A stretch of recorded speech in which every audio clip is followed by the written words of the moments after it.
What is going on, fellas? What is Happy up? Friday Junior, actually.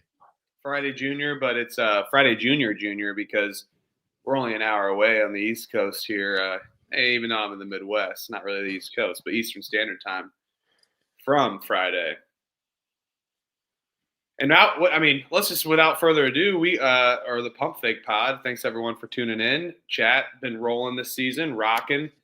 I'm at Michael_Huff3. I'm at Stooley Picks, and we also have a third man in the booth tonight, coming in, cashing his money in the bank briefcase here, taking over. Cannabis Capper at Cannabis Capper. Matt, how we doing, my friend?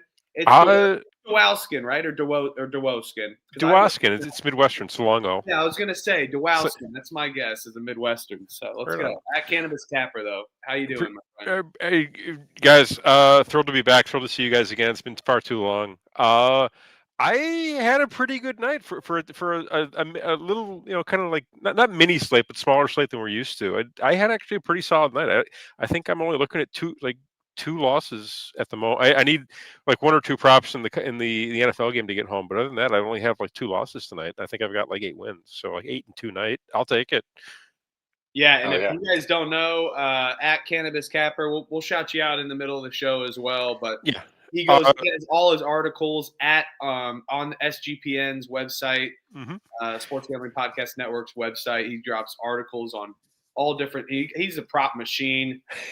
He's putting out the props here soon when we get them, unless they're banned. I don't know. Props are in danger. Save the props. They might be. Yeah, no. And you can also catch me at the Locks and Dogs podcast. That's where I've been doing football this year. Huff, we've been lucky enough to have you on a couple times for the college football show. Trev, we got to get you on. I'm sorry it's taken. Yeah, I know. You're a busy man. Your schedule, man. I every time I reach out, it's like, oh, I got 18 shows I got to do that night. Oh, yeah, I know. Squeeze me in, brother. Yeah, we're gonna get on. I want to. I like that show. It's really fun. You guys do good stuff there. You do okay. Sitting there, it's in the a chat, lot of fun. Yeah, I was gonna say, Cap. We also got Locks and Dogs. I mean, I've had fun. I feel like I've been on like I think 3 or 4 times. I was like, I win one, I lose the next week. So, but yes, it's definitely fun. He also does, and you do NFL outside of college football as well. So it's all things football podcast. So get your football information at Locks and Dogs podcast. Kat, feel free to drop it in the chat as well too. Of course, I appreciate you.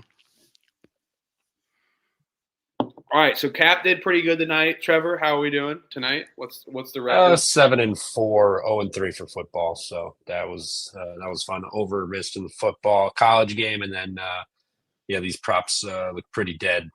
Travion Henderson, 3 touchdowns, less than 50 yards. So that's pretty sick. Yep. You were on the over in the football game? The college game. Oh, sorry. Okay. Yeah, you're good. It is what it is. But 7-4 in college basketball, that's what really matters. That's what definitely matters. Yeah, I'm looking Kansas State money line comes through, I'm going to be 5-4. So just the parlay will cash through. Yeah, the M&M parlay cashed, and also the triple threat parlay cashed. Easy lay. I got to change that record. So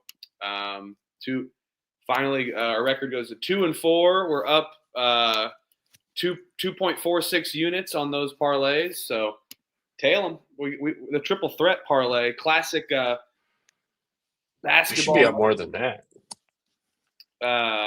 We bet a unit on it. We won one. It was only plus 156. We kind of laid the juice last night for the parlay. Gotcha. Guess what? Ball goes through the hoop, and that's all that matters. So I'm gonna hopefully be 5-4. We'll see. It was a tough night. I had a lot of my no bets went through, and then I'm only going to bitch about this one. I don't bitch about bets really. They win, they lose. It happens. We lose, but holy shit, St. Thomas team total over 82.5. Queens was my worst bad beat of the season. It was the first bet I had, and now we have St. Thomas, who had 69 points. With 11 minutes to go in the game. I needed 83. I needed 14 points. And they proceeded to score 11 points with 11 minutes to go. They were missing free throws. Something Mm-hmm. going. I tell you what, I was so freaking mad, and it just bothered me. So I don't know, man. It's tough. It's bullshit. So I feel like a bitch, but that would have kept my night going way more. But we're good. It sounds like it's a decent night for the Pump Fake Pod, though. It's all right. Right on. It's been a good year. Any bad beats, complaints on your end? Last night. Bad beats. Let's just go. Let me double check what I got going on over here, and I'll tell you how bad some of the. I only had a couple. I only lost. I don't consider it a bad beat. I consider it a wrong side. I did over in Alabama, Purdue. I thought it was going to fly over, being at Alabama, and it came in under, like, and it wasn't very close. Bad number, bad beat for me. Other than that, missed free throws, man. Dear Yeah. God. That's what hurt me. Other than that, I did nothing. I mean, I started off the day pretty good with Central Michigan covering against South Alabama.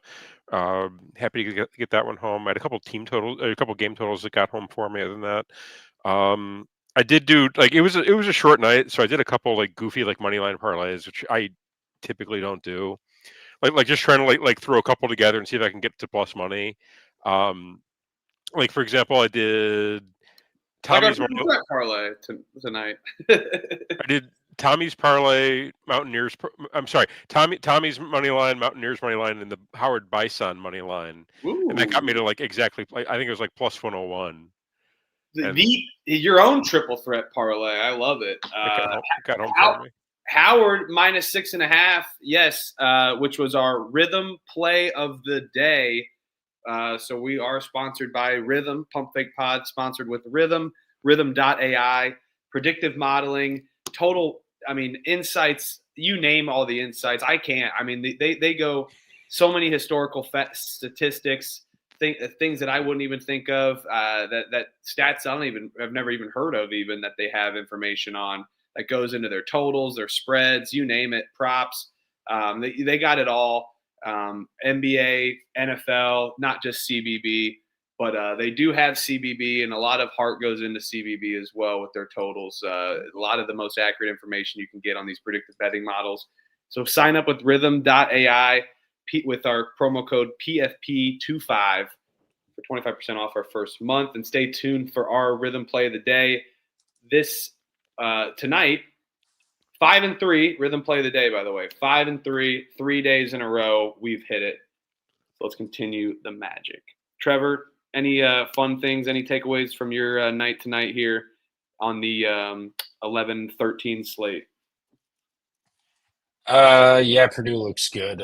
Shocker, I know, but they looked pretty good going into Arkansas and just kind of bullying them around and doing whatever they wanted. So that was pretty impressive.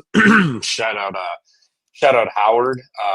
West Virginia looked dominant. Kansas State came out. They're still shooting incredibly hot. Continue to be the most efficient offense in the country. So a lot of these home teams for these big premier matchups to start the year have been coming home, and they've been covering. So I think UCF. Who was it? UCF, St. John's losing at the Garden, and then Alabama tonight are I believe the only three that have lost these quote premier matchups with the big names this year. So home court matters. That showed tonight, and it was another great night. Can't wait to do it again tomorrow. Yeah, exactly. It looks like volume. That's all it's been on the Pump Fake Pod. We've been shooting at a high clip. I got some Marcus Howard Marquette numbers back in the day. 100. I got 220 bets so far this season. A little under 220. And we're gonna have a lot tonight because we got a big slate to dive into. Friday nights are given on the early slate. Cap, do you have any final caps on just the college basketball non-conference, how they schedule it? We need more early games. We got a YouTube game today. We get one tomorrow at 11 a.m. I want more of that. I love the Friday nights on the early slate or the early part of the season. I agree completely. I would love to see more day games. I'd love to see more early games. I got the sense that the college basketball doesn't like going head to head with the NFL, which is kind of dumb. If I'm honest, the Thursday night games are always like extremely Thursday night football. So I would love to have something else to flip through. Like, if I'm honest, I think I watched maybe a minute of tonight's game. I know I watched like 30 seconds of last week's because it was terrible. So I'm happy college hoops is back, and I'm happy we've got a legitimate alternative to to mediocre NFL games. So no, I wish they would be a bit more creative with the scheduling. I think it would help grow the sport if you could get more eyes on it. I mean, yeah, all the people, people are kind of back in the office. They're not as many work from homers anymore. But if you are working from home, you have the luxury of watching that. And if you're working from the office, you're going to stream it anyway on your phone, on YouTube. So, that they need more of that. We need all eyes. That's how you get exposure when it's like Charlotte versus Boston at a 11 a.m. game and everyone is betting those games. So a very public, looks like everyone's money line parlay hit last night. So good stuff. Huge asshole. Yes, good stuff. Howard, Wichita State money line fed families tonight. Yes, it did. All of it did. West Virginia and hopefully K-State keeps running with it as they look good for my 2-team money line parlay as well. But I've seen a lot tonight. I've seen a lot in college basketball, but we got a lot going on for the November 14th slate. Another 11 o'clock game tomorrow. Coppin State versus Central Michigan. Central Michigan's laying 10.5. Over-under is 143.5. Central Michigan, South Alabama, under, hit with ease. Good start to the day. That opened up for me because obviously I'm Mr. Bovada. Illegal. Not Bovada. Other ways. But, it opened up at 140.5. I'm like, I'm not betting this 500 of what I wanted it last night. So I took South Alabama. Yeah, I got 144.5 at the end of the show when we were done. So it dropped the point. It was keeping the drop up. But it still would have hit. South Alabama had some great situational awareness. I liked what they were doing offensively. With a lead, and they played it right, even when it was only down to 2-3 possessions. A lot of teams stumble in that time, and they handled it well. I got to give their coach some props there. We have to bet this game, unfortunately. It's 11 o'clock game, standalone. I'm okay with that. I can't. I am too, but I don't know if I can bring myself to bet Coppin State. Do I want to lay 10.5 as well with Central Michigan? I kind of like Central Michigan this year. I thought they'd be a lot better than they've been. I still think they have time to get it right. I'm okay with laying the 10.5 with Central Michigan. They've been on the island. I'm sorry. They've been in Florida for a couple of days now. They've gotten used to the area, used to the gym, and Coppin is Coppin. That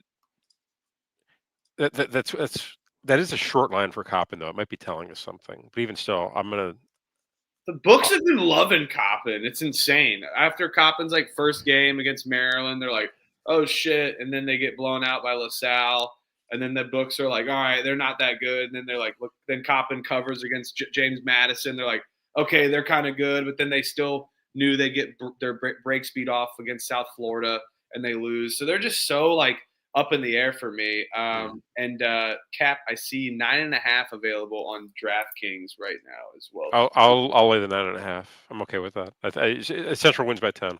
I will join you. I think it's a good cap. Their roster's a lot better. I was higher on their roster. I like their big men, both these teams have a quick turnaround, correct? So there's no rest advantage, is there? Right. And Central Coppin State played at night, no? Or no, they played. They played Wednesday or something. They just traveled in, and then Central Michigan, is just back to back. I'll take Central Michigan the back to back. I don't mind it. I don't mind it either. Familiar with the court. They didn't look horrible today. They fought hard. So they battled. Yeah, it's Coppin State. I'm not catching points to them. Trevor, what about you? Yeah, this is tough. I don't think Central Michigan should be laying these points at all at anyone. But if there's a spot, I guess, give me Central Michigan too. I'll lay the 9.5. Coppin State's horrendous. One of the worst teams in the country. Can't hang on to the ball, constantly turning it over. They struggle to rebound. This team's just sad. I've already spent way too much breath talking about this team. I'll take Central Michigan. Let's see. Have to bet it, so let's do it. Well, good news. On 11/18, they have Central Penn on the schedule, so they're going to get the first win of the season. So shout out to Coppin for getting that win on the 18th. You know what? No, I'll take an under. I'll take an under. I'm taking an under. Oh God, you're going under?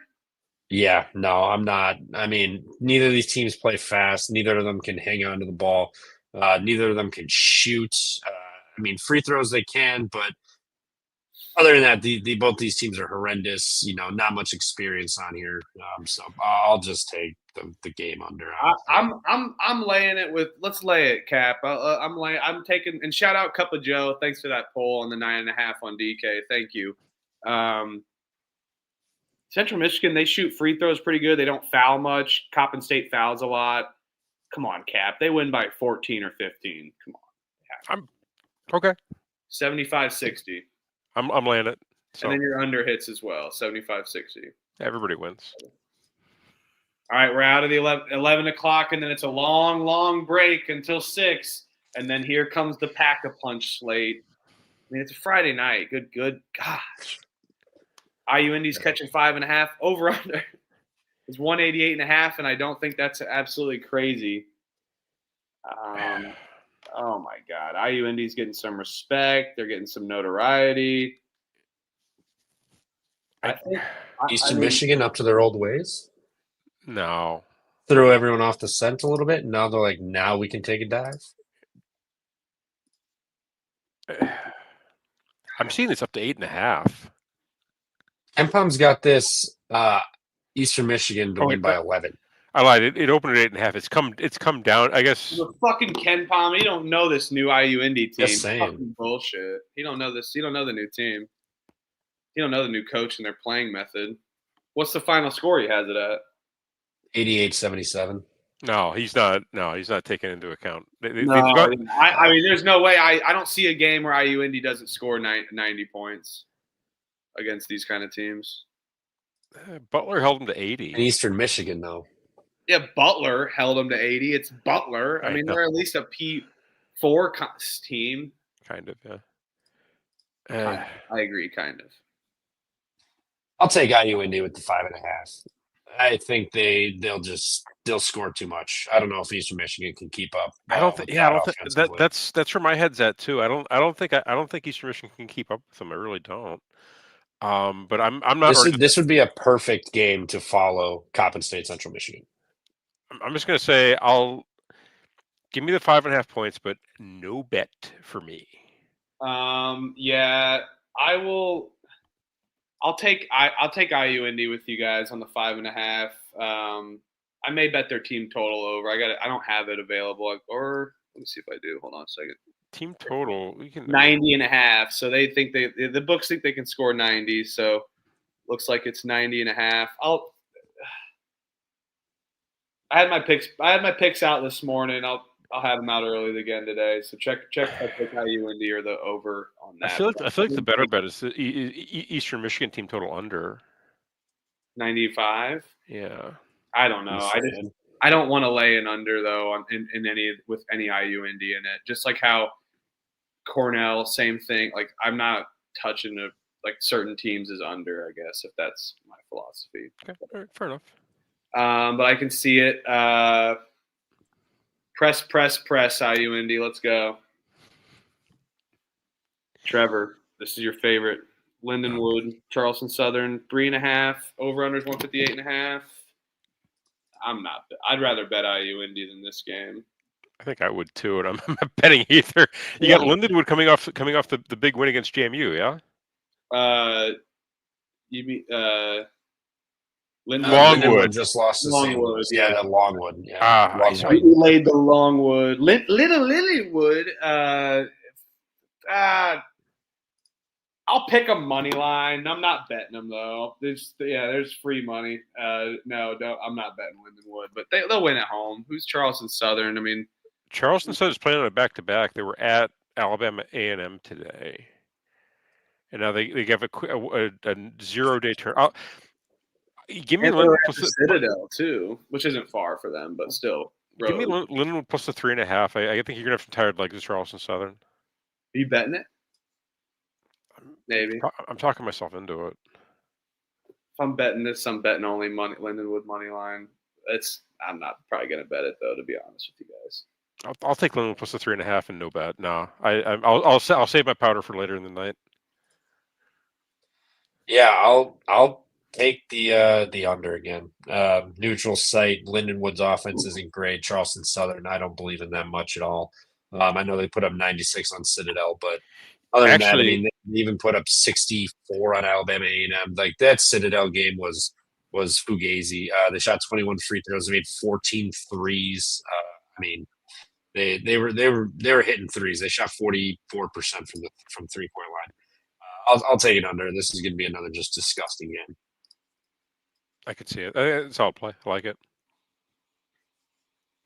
Thank you, sir.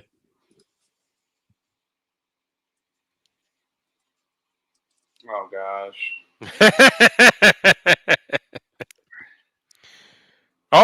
We had I know we had a line on this one. Okay. Oh gosh, Trevor, you can take it this one.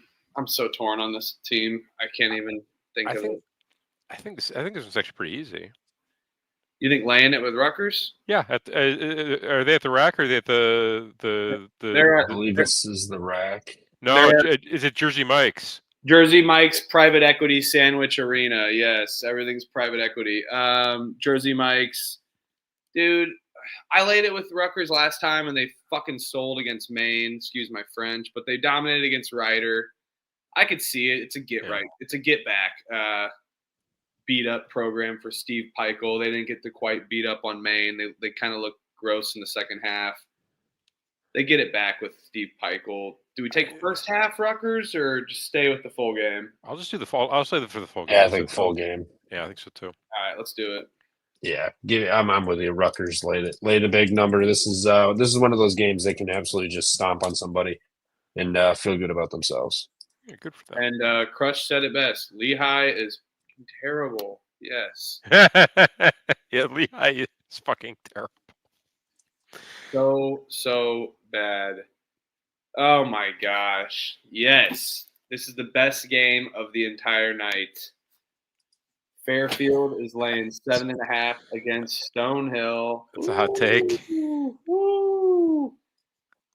6.5 on DraftKings. It's juice though, so 7.5 is probably already coming.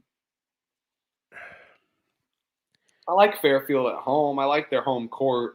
I was trying to talk myself into Stonehill because actually they look decent in the second half against DePaul, but other than that, they've been ass this year. I'll lay it with Fairfield. I will bet Rutgers. I'm not betting Fairfield. I'll lay the 7.5, but no bet. Stonehill's defense is not that bad either, and they have some actual size. They can rebound, which I think their advantage there is the rebounding advantage for against Fairfield.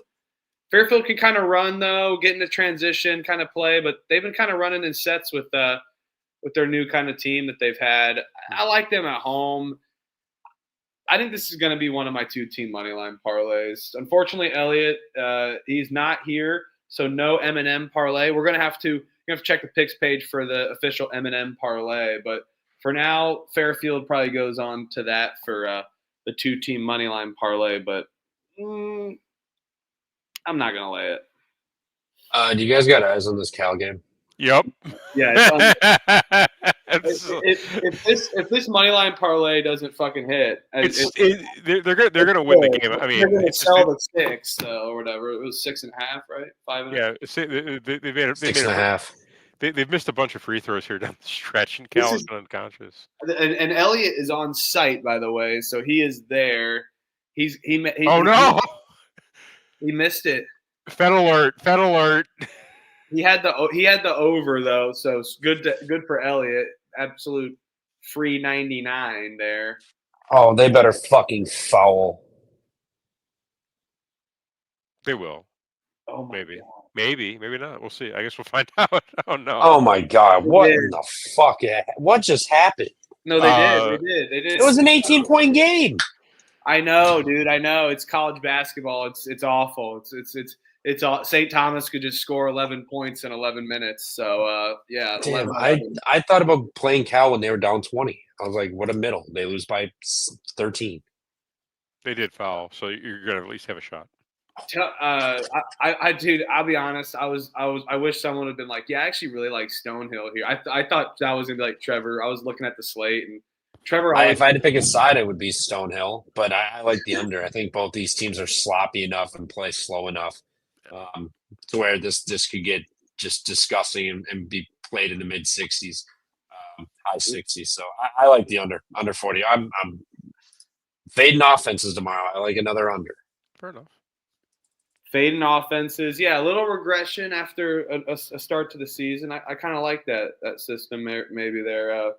But Okay. yeah, let's move on. Fairfield money line play maybe. Okay, K State is officially on Fed watch. FBI, they should have been on the FBI. They're And won. And won. They're officially on Fed watch. Elliot, I think Elliot might be on Fed watch. When he's back, we're going to be interrogating him on his Fed play. He knew the over was the play. Oh, Cal missed it. Game over. K-State moneyline parlay. Bang! Yeah, my parlay hits. Oh, never mind. I'm now 6-5 today. Fuck off. Yeah, I'm 5. Unreal. 5. Never betting this fucking team again. I just made for 9 bets. I just made like 0.2 units. Woo! 0.1 something units. 0.19. I'll have to do the math. Oh shit! I'll add it up here on the Excel sheet. That's hilarious. Sorry, Trev. No, I'll add it up here in a little bit. Let you guys know, but yes. Sorry, but still, Trev. Trevor, you're in the green. Trevor, we all feel free. I know. Trevor, but you were God like 8 damn. and 3. You were like 8 and 3 yesterday. You had a good day. It's another day. Hey, I call it stacking Big Macs. Like we got a long season. Some days you stack a Big Mac, some days you stack a hamburger, and today was just a little, you got a Happy Meal. Exactly. It's all you just stack that, and if you continue stacking Big Macs, you'll end up like the guy in Super Size Me that ends up eating like 100,000 Big Macs, but for some reason he's still skinny. It may be either just the yoga mat that's embalming him inside of him, or the parasites. But anyway, Louisiana versus McNeese State. Oh yeah, woo! Yeah, McNeese State kind of shocked me, man. I'll be honest. I'm as much as I like being right, as everyone knows, I don't mind being wrong either. Are you sure about that line? This is not a right line. McNeese State's laying 10.5. Okay, about to say, I'm like, good God, what happened to this line? Who made this line? I'm just kidding. I know. Oh, did I do that? I did do that. Yeah, you did that. You did do the. It's supposed to be 10.5. The 9's next to the 0. It do go down. There we go. I don't know. The Raging Cajuns lost to Ball State. That's a red flag to me. Hey, whoa. Whoa. What do you mean by that? What do you mean by that? They lost to Ball State by double digits, and now they're only catching 10.5 at McNeese. I thought McNeese would kind of have a letdown year. They're still kicking the shit out of people. They're pouring money into this program. Do they have what's McNeese look like? Do they have a look ahead at all? No, they have George Washington the 20. They're off for 9 days, so no look ahead. I'll lay it with McNeese, and I kind of like it for them. Yeah, I mean it's a regional matchup, but Louisiana ain't it, and. This is a neutral site. Is it? We actually, I hate that we actually have to like check where these games are played, just to make sure we're not okay. This is played at the Townsley Law Arena. That's got to be McNeese Stadium. Yeah, that's McNeese Stadium. It's at McNeese for sure. Yeah. It's in Lake Charles. I like that gym. They've been filling it up. Yeah, I mean it's a tiny gym to fill. But let's lay it. McNeese's defense is going to swarm them.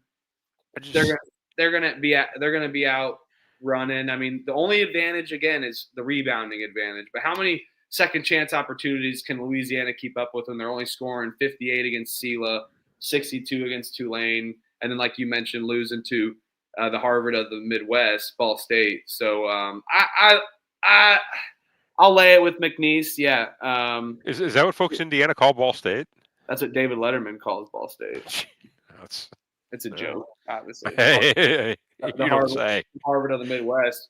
But hey, we'll outdrink anyone. We'll outdrink anyone. So, and anyone on campus, any IU camp, or I'll drink all of them. I'll drink all of them. We've got somebody from Wisconsin on the show, so I don't. Well, Ball State was. Let's just know that Ball State, like drinks ordered wise at the football stadium, was in that list with Wisconsin. And how many people go to Ball State versus Wisconsin? Yeah, that's fucking ratio. It just goes by per capita. No, it wasn't. Look it up. No, it wasn't. Yeah, I don't care that. Trevor, I'm not going to lie. I intentionally triggered Huff so you'd get your mind off the K-State game. We're going to outdrink with you. We got to just drink just as much as you. Where'd that damn ticker go, Trevor? I texted you, but I don't know. Where'd that go? But anyway, fuck it. Are you betting McNeese as well? Yeah, I'd bet McNeese here. If I had to, but I don't really have a strong conviction on. I've got a strong conviction that I'm gonna if it's open, I'll bet it. Let's see if I can find it. I don't think it's. I think it's yet. Minus 10.5 on ESPN bet, but I actually pulled all my cash out of ESPN bet a while ago. So. Well, I as a person who lives in Illinois, we now have a tax on every U.S. based book. So yeah, play the Big Cat PSA or whatever. Yeah. I've had to. They don't want you to win either. Like, I mean, I'm telling you, they don't want you to win. But it's sad. It's sad. I've had to find other solutions to keep myself. Yeah, playing. I like it. Yeah, I see some deep throat plays. Yeah. About that. He's handing a file to a guy in a parking lot. I like it. Hofstra is laying a point against Bucknell. Oh, this game actually may be the best game on the slate, actually. Over-under is 139.5. Hofstra, these teams both like to play a slower pace, mid to slow pace for Bucknell, but Bucknell scores at efficiency. Hofstra not as much, a little bit. Both teams kind of average at that, but Bucknell's defense has the advantage. Hofstra, no size as compared to Bucknell, really. I guess you got a Nehu and Sunday, so my apologies. But, yeah, I don't know, man. I want to buy into Hofstra, but I'm going to keep riding that I don't think they're that good. I don't think they are either. And I called that on the CAA preview. I didn't think that they were all that special, the roster-wise. I like Speedy Claxton. He's fantastic, but I don't know, man. They just beat that up the Malloy team or whatever. I feel like teams that just beat up a team like that and they're not very good kind of come in and play complacent. Now they go on the road here to Bucknell. Is this a true home game? Yes, it is. Mm-hmm. This Bucknell team, man, they just got their ass kicked, bounce back spot at home. I'll take Bucknell with the points. Should I wait to bet this, Trevor, or do you think it'll go to Bucknell? I don't know. I think it'll probably move Hofstra. Honestly, it's got more of a name brand than Bucknell does. I think it'll probably sit around here. I don't know. I mean, I don't think if you grab Bucknell now or later, it'll really matter. I think they probably win the game, but I think so. Is Bucknell catching a point? Is that it? Yeah, 1.5. I would just take Bucknell money line. I wouldn't even mess with the points. Yeah. I mean, I don't think you can go wrong. Obviously, like miss free throw late, you always save that extra point, but the odds of that, just take the plus money. Yeah, I think you're better off just taking the money line if you're gonna bet it. And I am gonna bet it. I like Bucknell here. I like Bucknell at home. John Griffin, good coach. I'm with it. I'm with you, Cap. Let's go. Make your freaking threes, Bucknell. That's all I ask. I got a cousin that graduated as a Bison as well, too. So there we go. Northern Iowa's laying 10.5 in Cedar Falls against Furman. Over-unders 140.5. Cap, why don't you take us away? This is a great game. Battle of the Purple. Furman off to a lackluster start. Northern Iowa off to a pretty good start. Okay. What do you think in this game? All All right, so we've got Furman. They got housed in their first game against High Point, then they lost to Troy in kind of a slugfest, and they beat, I guess, like a D2 team. I'm not even gonna. I see CIU and I don't know who it is, so I'm not gonna. And they won by 30, so I'm assuming it's D2. Yep. Meanwhile, on the other side, Northern Iowa just only played 2 games. They beat CSUN, who I thought would be decent, and they beat South Dakota State. They've looked good in both games. Northern Iowa, it's in the McLeod Center in Cedar Falls. It's a tough place to play. It's a tough place to play, tough place to get to. They're always laying these double-digit spreads there, but they always seem to cover them. I kind of like this for you and I. I'm gonna. It's a lot of points. I feel like the line is daring me to bet Furman, and that's why I want to take you and I. Trevor? I'm with Cap. I like Northern Iowa here. I mean, they're still staying at home. Sorry, they got nobody on deck. Look at Furman's got that name brand, and Furman just hasn't looked good at all. I mean, the Troy game, they blew that, and they had chances, just never came through. This is their first true road game of the year. Northern Iowa, we know, gets lit. And having a name like Furman come in here, I think that place is going to be jumping. I think Northern Iowa probably just jumps on them and runs them out the gym. So give me Northern Iowa in the Panthers 10.5. Yeah, Furman. I think they are one of those household mid-major names for the betting sphere, and people naturally want to bet Furman. And this roster is not very good, and I don't think Furman is prepared as we thought. Trevor, they got a lot to do. I think they may be okay by conference season, but they got a lot of work to do for sure. And I think they got another thing coming with them as well. If you have Caesar, I just grabbed -10 Northern Iowa in Cedar Falls. So I'm going to go for a push on the -10 with Caesar's sportsbook there. And I get some comp points. So, yes, Vegas, comp me. Yes, what a bunch of bull. No, it's not bullshit. Okay, anyway. Albany versus Rhode Island. Oh, man. What is this line? Who is around to lay 13.5 to anybody? I got my cap for this game. Go ahead. Tell you right now, we don't care. Let me tell you. We don't care. Yeah, I'm not. Yeah, don't get me wrong. I love, if this game was on in July, I'd be all. I'd trade my left pinky to watch it. But the fact that it's on like a Friday night slate, that's actually really solid. I have no interest in this game. I guess lay it with Rhode Island, but this looks like a 1-800 gambler game of the day to me. Yeah, if I'm gonna pick a side here, I'm gonna root. I'm just gonna root for points.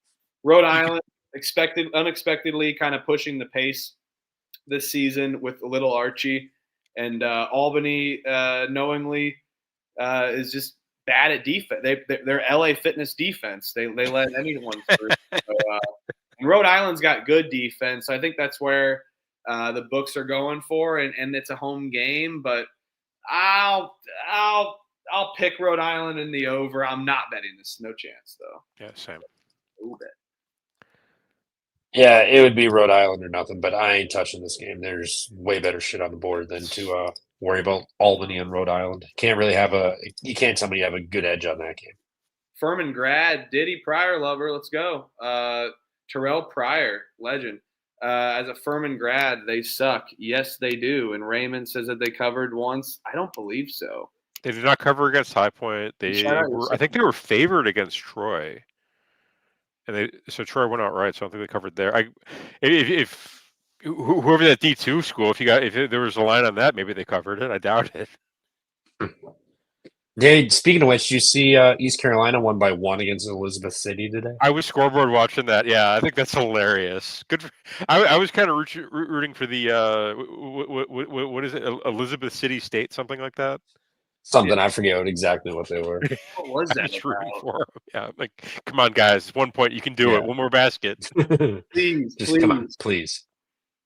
Some guy's just sitting there. It's like got his whole mortgage on it.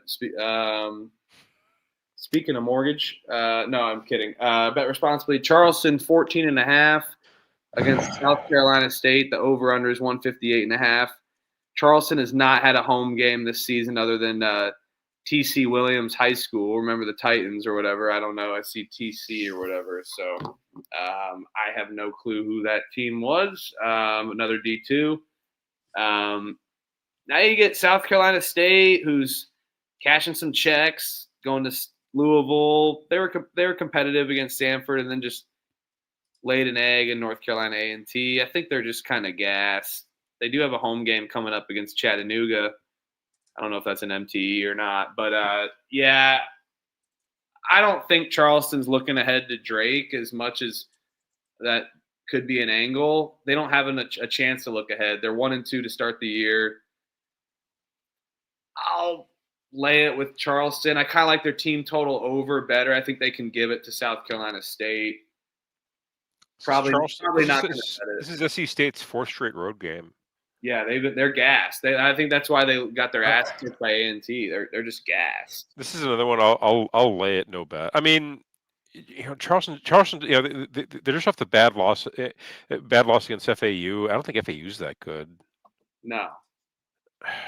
Yeah, I'll lay it with Charleston, but again, sorry, saving my powder for later. No bet. Yeah, I don't know. I don't want to get screwed on the team total over. It's 86.5, but so I'll write that down. But I don't know. They haven't touched 86 points this year. I don't think. No, it's South Carolina State. Yeah, I'll lay it with Charles. Oh, go for it. No, they gave up 104. I mean, SC State gave up 104 to Louisville, but everybody else has been under it.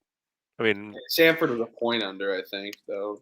Right? Yeah. A&T had like 80-something too, right? 83. Yeah, they did. Or no, they had 85 each. 85. Sanford was 82. I got them swapped. Yeah, I don't know. I'll probably lay it or take that team total. There's so many games though. I end up probably not betting this. Yeah, I'm kind of interested in watching it, but I don't have a whole lot of interest in betting it. The interest, I mean, if Albany, Rhode Island is a 0, this is at least a 3. Yeah, Charleston get right spot for Trevor. What you got, my man? Yeah, they got Drake on deck too. So this is an absolute must get right spot. Charleston lay it. They win this game running away. Mm-hmm.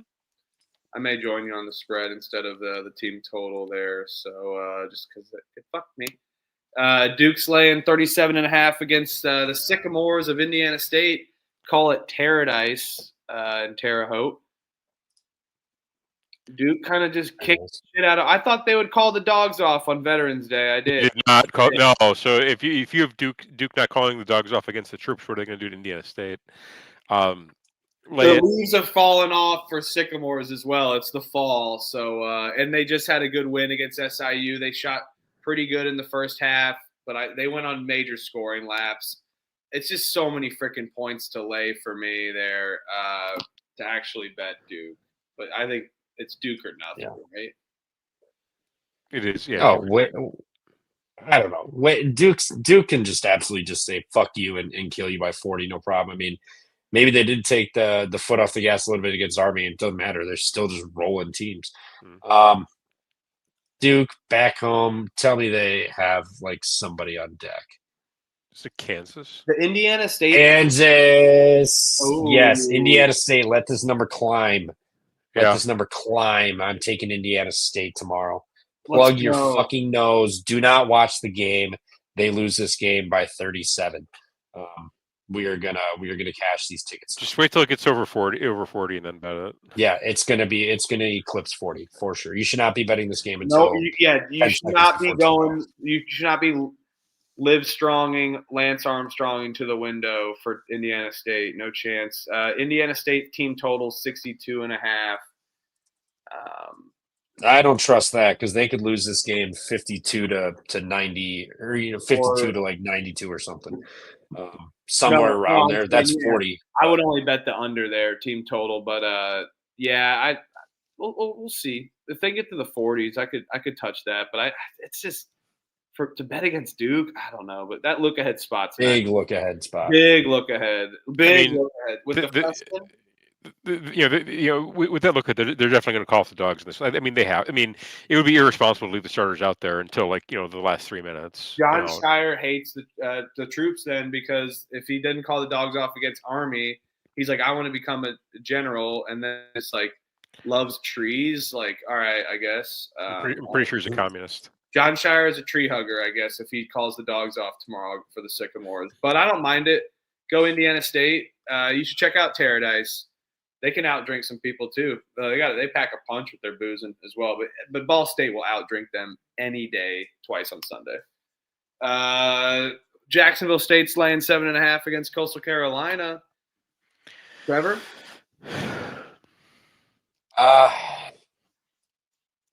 Coastal hasn't looked good. No, they've not.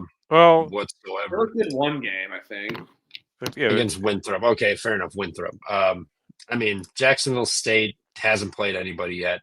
2D2 schools. They have put up 131 points, let up less than 100, or 231 points, let up less than 100. So I guess that's cool. But you got to play an actual team now. I don't think Coastal's like that good, but they have actually played 2 teams and have been on the road already. So I'll take Coastal. I'm not betting this thing. I think you could probably talk me into a Coastal first half. My thought is that Jacksonville State comes out a bit flat, and Coastal punches them in the mouth a little bit, and then once the crowd gets into the second half, then you get Jacksonville kind of piling on. But yeah, if I had to make a place a bet here, I'd do Coastal. First half, you probably get like 3.5, 4.5. I'll take Coastal plus the points in the first half. Yeah, I might. If you guys are, I'll spar you if we're all not betting this and take Jacksonville State. I kind of like the under here as well. I could see Jacksonville State clamping, but I don't trust Coastal Carolina's defense for a full game under, which is what's holding me back. So Jacksonville State or nothing for me. Okay. Or maybe Coastal team total. All right, Kentucky's laying 39.5 against Eastern Illinois, over under 50.5. I mean, Kentucky, man, I watched them against Nichols. I've said it on the show 2 times in a row, 3 days in a row. Maybe I'm going to beat the dead horse here. They looked horrible against Nichols. They got their get-right spot against Valpo, and then they didn't look very good against Louisville. I know Eastern Illinois isn't Louisville, but I don't know, man. 8.5 on FanDuel. I'll pick Kentucky. No bet for me. This is the game they'll win by like 40 randomly. I think they win this by 50. 38.5 if you like it on FanDuel, Cap. 38.5. I'll jump on the 38.5 right now. But if this line moves at all, I'm way off it. It's gonna move for Kentucky. It probably is. I bet. I mean, the thought process is that they're coming off a loss now. They get like a non-conference opponent to just beat the crap out of, and this is in Rupp. Those fans are nuts. They're anything less than a 60-point beatdown, they're gonna be on the message boards. Yeah, I would land with Kentucky. I don't mind an Eastern Illinois team total under. I know Kentucky doesn't play defense, but they just got exposed for that against Louisville. Now you have Michigan State on deck. I think if anything, this game stays under. I think Kentucky puts an emphasis on actually trying to play some defense. I mean, it can't be any worse. So as long as they put a little bit of effort towards it, they should be far better. And Eastern Illinois, this team is 280th in the country for height versus the 16th in Kentucky here. This team shoots 27% from 3, 330th in turnovers, 317 in effective field goal. Kentucky 26th in effective field goal on defense. So I mean, at least they're doing better there, and they got exposed. I think the focus is defense tomorrow. I'll take Eastern Illinois team total under, game under. I think this is just Kentucky ass beating start to finish. I think so too. I think they got to win by 60. The message board geniuses are going to be after them. All right, if any of you guys are betting the 38.5, I'll tail. But again, Trevor, I don't know if you I know Kentucky's defense isn't good like in those fast-paced games, but when they're playing like Nichols, Valpo, and Eastern, like teams like this, that's when they step up their defense and they are playing at all hard for Mark Pope. And they're kind of like that local bully at the playground, in my opinion, that just picks on the little kids, but can't keep up with everybody else. So, yeah, I'll lay it. Oh, this one's a fun one. Trevor, Fordham's your team. I got to get a new beer. Take it away, my friend. Okay. Yeah, this This one I'm curious on because Iona, as you know, they're starting to look good. Iona has Uh, looked really good this in the first few games. They got They have. They beat Hofstra at home by 8. They go to Kansas City, win by 14. Fordham has been horrendous. They sneak past Wagner. Probably should have lost that game. NJIT beat them. Now they're only catching 5.5, hitting the road for the first time at Iona. This stinks. Fordham has to get up here and cover or even win the game. Throw everybody off the scent. Put the FBI off the scent. We're not throwing games. See, we can win games too. Look at this. Fordham plus 5.5. I will bet this, and I will hate my life. And if they don't cover, I'm just correct about the FBI needs to investigate. If not, I'm the sharpest individial in the world for taking Fordham. I'll battle you. I've already bet this at 5.5. I laid it with Iona. I really like this Iona team. I think they're gonna be really chippy at home, especially. They can put the basketball through the hoop. I don't believe Fordham can. Also, I think there's something funky going on with the Fordham program in general. I did get eyes on that NJIT first half, and it got my entire. It looked like they were trying not to. I don't know any. I don't have any insights or any facts, but I know what my eyes saw, and I saw a team that I don't know if they were playing as hard as they could. So I'll lay it with Iona. I think they beat down Fordham because I think Fordham is throwing this. I think they're crooked. Yeah, Fordham has bets on Iona. Right? I think they do too. It's been a tough transition for Magpio, and I can't believe, Trevor, what do you know if you're betting on Fordham? Are you an informant? Are you what are you who made a phone call to Wisconsin? Cash Patel is like in him. I just got a feeling. He's like, yeah, Chauncey Billups is betting Cash Patel, and also should we bet on Fordham tonight? And he said yes. Not for me though. I'm going with Iona. I can't fade them. They looked really good even in times where they've struggled and gone stale in their offense. They've really been able to pull it back out and go into transition nicely and go on a little run. And I like the spurts that they had. So give me Iona at home, Battle New York kind of game. Oh yeah, this one's fun. Towson's laying 10.5 against Norfolk State. I'm pouring an 8.5. Zombie Ice, by the way, 8.5 tonight. Cap, I love our Towson team. What do you think of them? Okay, let me get this pulled up here. Sorry. Let's see what we got. Kind of a regional intrastate game. I know I think Norfolk State's Virginia, but yeah, it's Maryland, Virginia, so it's like they're kind of neighbors. It's just over the river, That's how See, here's the thing: like Norfolk State, they've lost 2 in a row, but they lost them by like a combined 6 points, and they lost, at home against William and Mary. William and Mary might be decent this year, and they lost at Old Dominion. I think Old Dominion is decent. On the other hand, Towson, they were chippy against Houston in one of the worst non-conference games I've ever seen Houston play. And they got wins against, I'm assuming a D2 school and Loyola Maryland. Loyola Maryland's better this year, but that's not saying much. I like the Norfolk offense. I think it could score points. Yeah, I'm on Norfolk plus the 10.5. I think they keep these games close. They have yet to really be blown out. This Norfolk team, they're kind of like the wagon of that conference. So I think they go on the road here. They keep it close. They're not going to embarrass themselves. There's a little bit of regionality to it, so I do think it's going to get a little chippy. But yeah, I like Norfolk plus the points in the spot. I think it's a good spot for Norfolk. Trevor, and before Raymond Burrows, my man, front row at Towson tomorrow. Let's go, dude. Take a picture. Oh yeah. Send it to us. Appreciate that. Towson's a tournament team. I agree, Daniel. I agree. They have not made the tournament, I don't think, since the 80s, though. It's for something crazy like that. I thought they made it recently. Nope. It's been a while. I thought they went within the last 5 years. Nope. It's been a while. 91. Wow, that's wild. I feel like they've been better than that recently. Oh, 91. So apologies. Yes, not the 80s, but I knew it's been a while. Yeah, 91. Isn't that crazy? This is another game I will go under. I know Towson just put up 101 points, but Norfolk doesn't play fast whatsoever. 344th in the country. Towson 262nd, but their defense is good. I mean, 22% from three. That's where Norfolk has a little bit of life, as they shoot 34% from three, but that's going to get shut off. You're shooting sub 64% from the line, near 23% turnover percentage.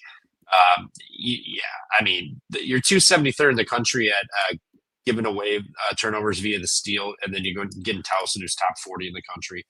I think Towson at home, I think I think they kill them. I think Norfolk struggles to score like 45, 50 points in this game.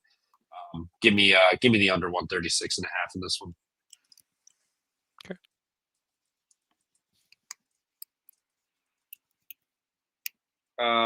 Can you guys hear me? Yeah. My computer is just is done. I need to get a new computer. I'm gonna lay it with Towson. I like that underplay as well too, Trevor. It definitely it fits a Towson kind of scheme. I think their defense will swarm Norfolk State. My only problem with the under is that Norfolk State kind of defense is porous. I think Towson, if they're shooting efficiently, could be a problem. So that's why I'm going to lay it with the Tigers. And yes, let's get them in the tournament for the first time in a long time. How do I get the fuck out of this thing? Someone else had to switch it. My computer's like frozen. You're good. We got Citadel is catching Fordham. I'll log back in. I'll be back. God. All right, sounds good. We'll talk about Citadel in West Georgia while you're gone. That sounds great. Yeah. Gab, I don't know about you. I've been torn on this one because I'm like, all right, West Georgia's winning 4.5. That's a lot. They played Nebraska, UCLA. Citadel comes in, lost to Boston College, got embarrassed by Boston College, and that's tough to do. Yeah. And then Charleston Southern got them by 10 here. I mean, Citadel hitting the road again, second road game. West Georgia, though, you laid 4.5. I don't know about that. I'll take Citadel. I want to bet this game, but I can see a world where Citadel is that bad, especially on the road. I don't think Citadel is necessarily. I mean, okay, they looked rough in their first road game. Good. Yeah. They looked rough in the first I'll road take game. Citadel. I'm not betting it, but by the way, I kind of want to take Citadel and bet it. They looked rough in their first road game, but they were chippy against. The game against Charleston Southern got away from them. And now they're going at West Georgia. Nobody is going to be at this game. No.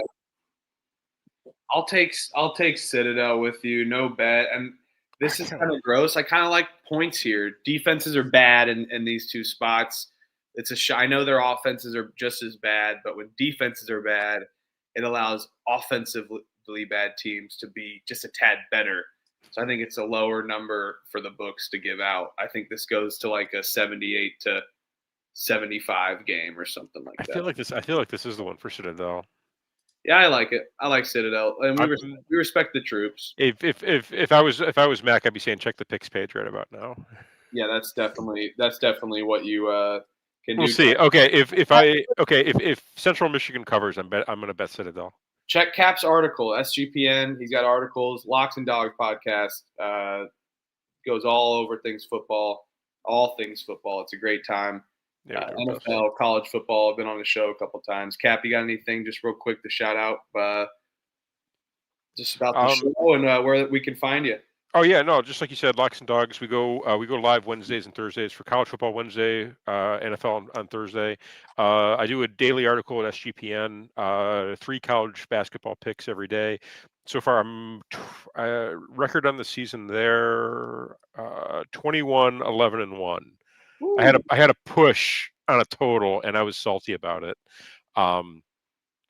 So either way, yeah. So it's been plus money. I think I've only had like I think one losing night so far, like one like bad losing night, and other than that, it's been in the green as far as the article plays. It's been super chalky. I'm not going to lie. I've been cannabis chalker over there with those article plays, but Yeah, no, it's been a good time so far. Going to keep it up as far as I know for the entire season. So absolutely, and I know. Yeah, I tailed. This man was he was like 12-0 on a 4-day run. It was awesome. I remember that. That was fun. That was fun. And he does that a lot more. So a lot of green here. Pump Fake Pod. Catch him on a good friend of ours, SGPN. He's on the College Experience, Locks and Dogs podcast. Good friend of the program. So yes, give a shout out to Cap there. Ooh, this one's good. Yes, it is. Drake's laying 6.5 against SIU Edwardsville. SIU Edwardsville has to go on a Muted. Yeah, somebody just killed your mic. So Trev, what do you think? What do you think of SIUE and Drake? Yeah, I mean, I don't know. I've liked SIUE here. I mean, they're not a team to be on a look ahead against Wisconsin here, but got Drake. Drake's coming off of was it 30 carried the 138 point win here. They've got Charleston on deck, but I mean, last time they played a real team, they lost in overtime at home. I think they come back and they get this one done. I know SIUE looked pretty good, but that was a brutal loss to Indiana State. Now you're going to hit the road, start this little stretch. Kind of like Drake, it also feels like a little bit of a respect line because I do like SIUE, but I'll lay it with Drake playing an actual team at home again. I really struggle with SIU. I want to like them, but they have that bad loss at home to Indiana State. I feel like they're a way better program than Indiana State is. So I'll lay it again. Should we bet this? Kind of want to. I kind of want. Let's go in. Let's do it. Let's lock up Drake. All right, let's do it. Drake, it is. I'm on the Drake. There we go. Enter in there. Let's do it. Oh yeah, shoot. Let's see the number I can. If it's, it is unlocked and it is 6.5. All right, we. There he is. Yep, we're riding with the. You back? Drake. We're all doing Drake. Can you hear me? Okay. There we go. Gotcha. My cap. I don't know where I left off at, but my cap was scared to lay that number with Eric Henderson, but I'm definitely not fading on the road. Indiana State, SIU Edwardsville, decent defense, limits possessions, but come on, we can't fade Drake at home, right? No. Not against a team that just lost to Indiana State. Yeah, and their last home game against the D1 team was a loss. They're going to come out with a vengeance. Yeah, they're going to want that win. Let's go. Let's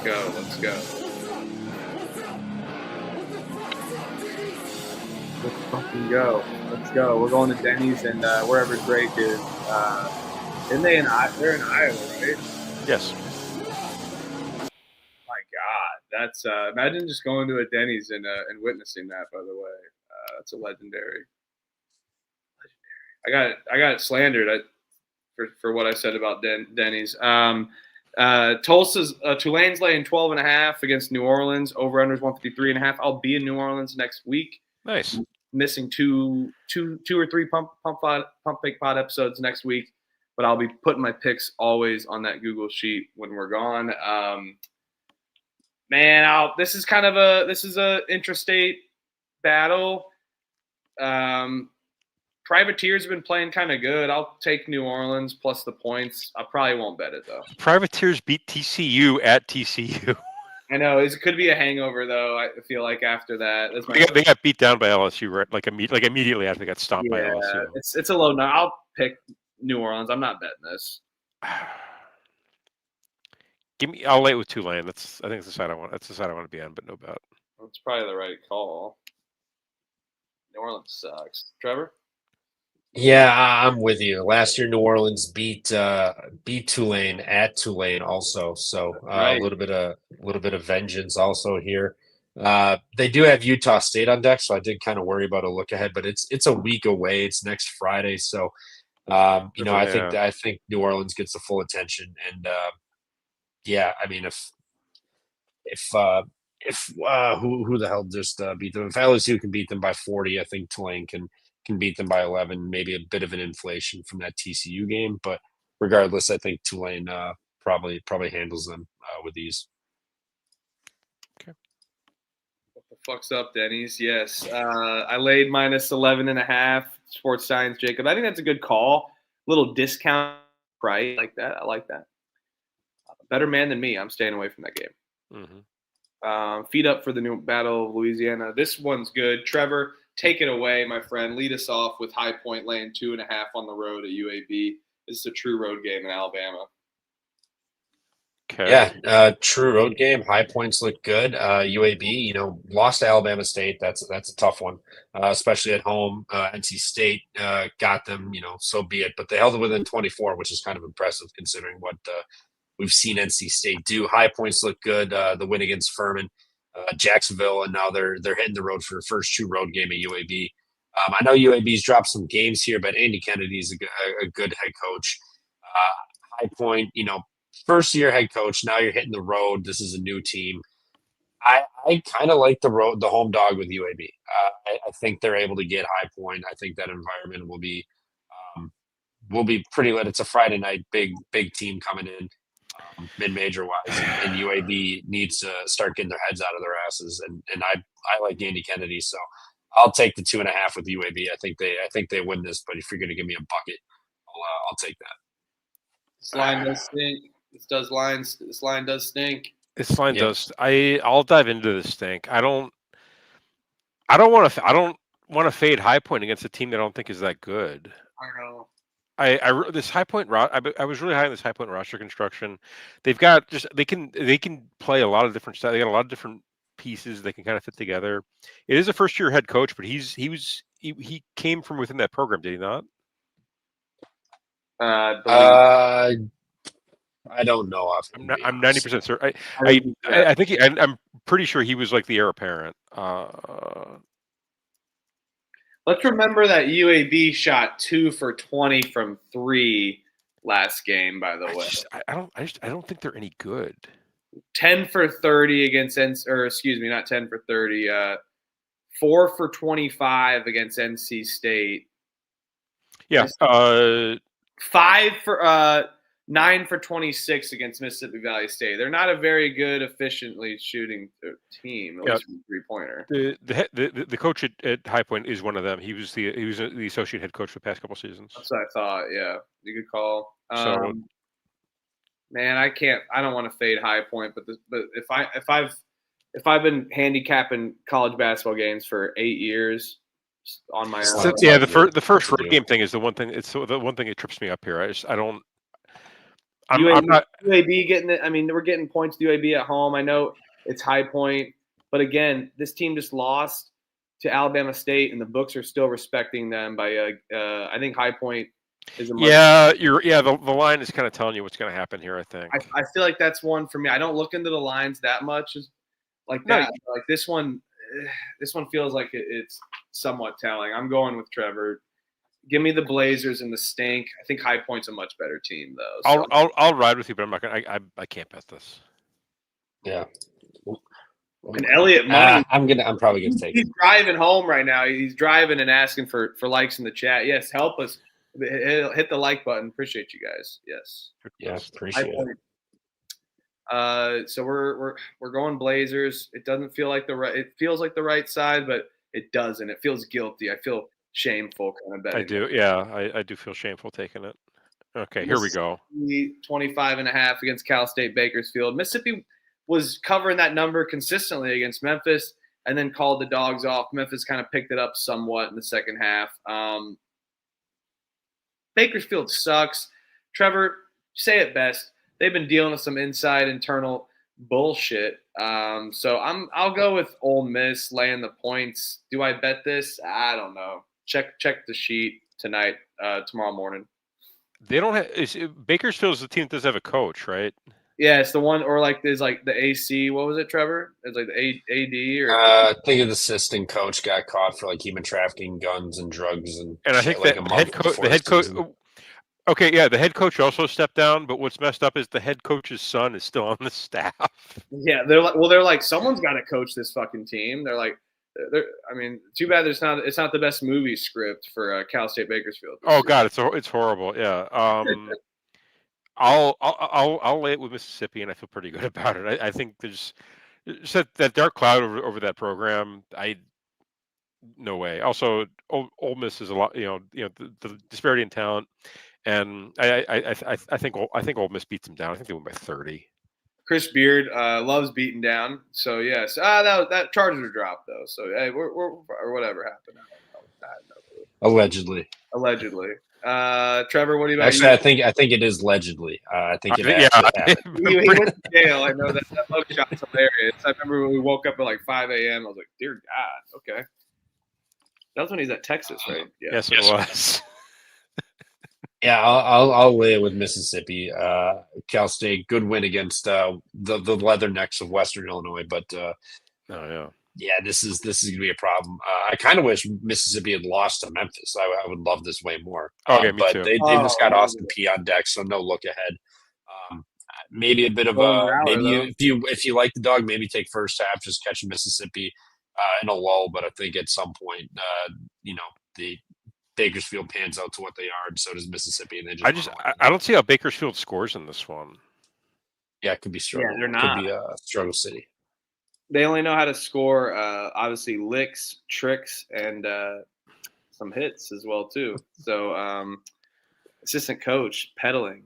I don't love it actually. Unreal. Talk about being brain dead.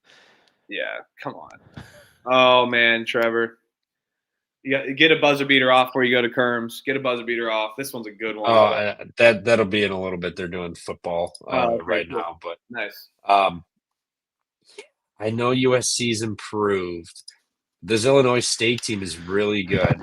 They do struggle with the free throw line. They're shooting 52% this year. That's not going to get the job done. This is a semi-road game. Basically, it's like 3 miles from campus, the Intuit Dome. In Inglewood, California. So basically, right next door. Oh, this game is on Peacock. Yeah. You're going to have 6 people watching it. That's brilliant. I'll probably watch it. Illinois State gave away that Ohio game.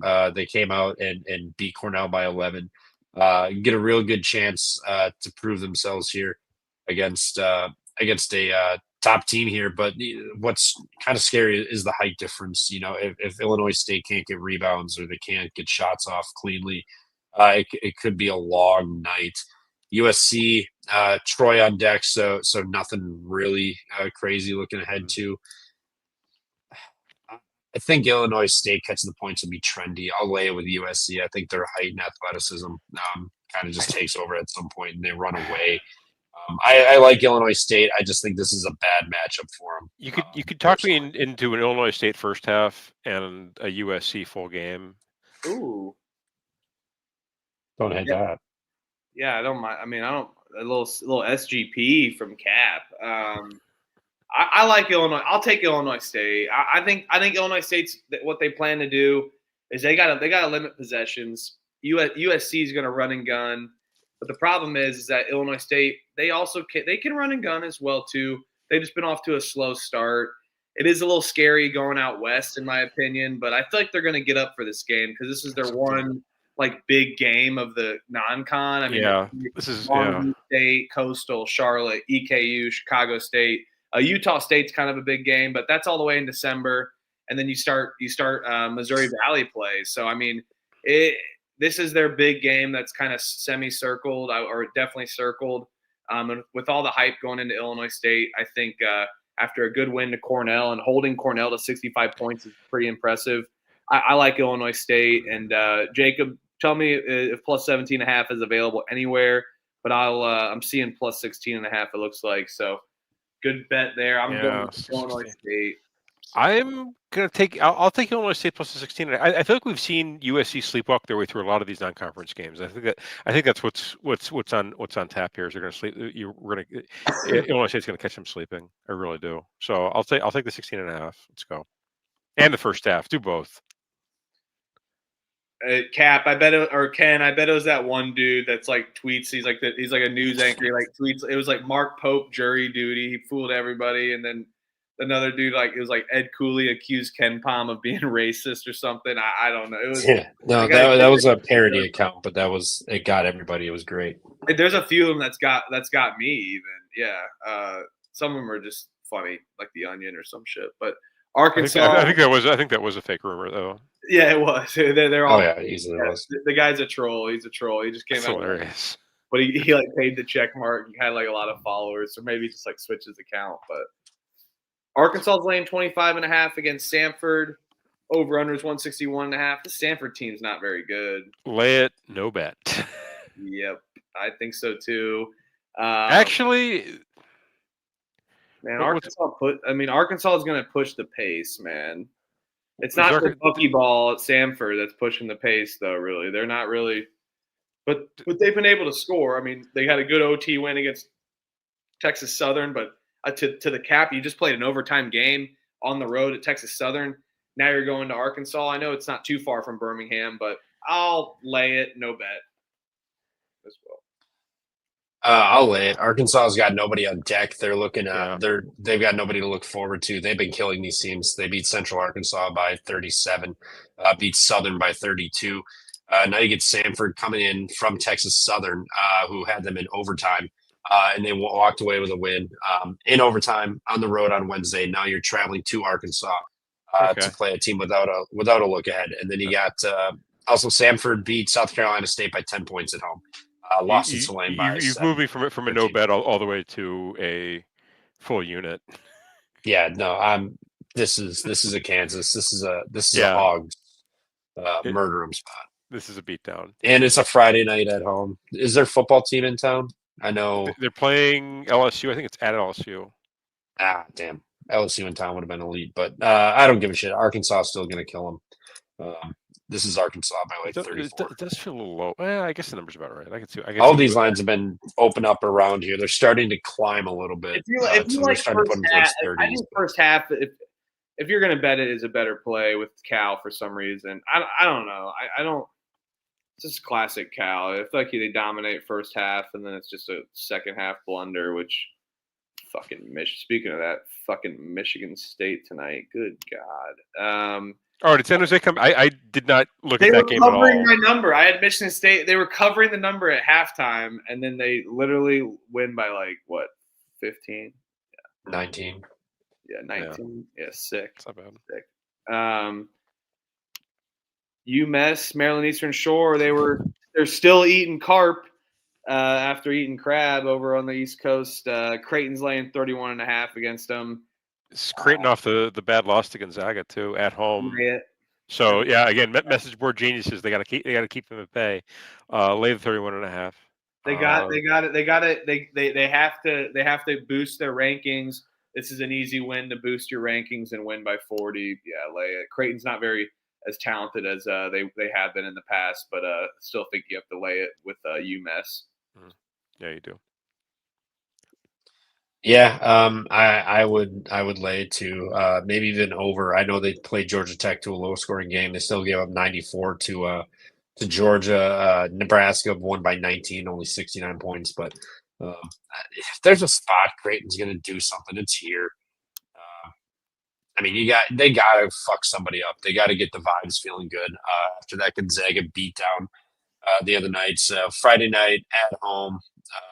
Eastern Shore coming in on their world tour from Nebraska. I mean, they were home for Cheney, but Georgia to Nebraska, now to Nebraska anyway.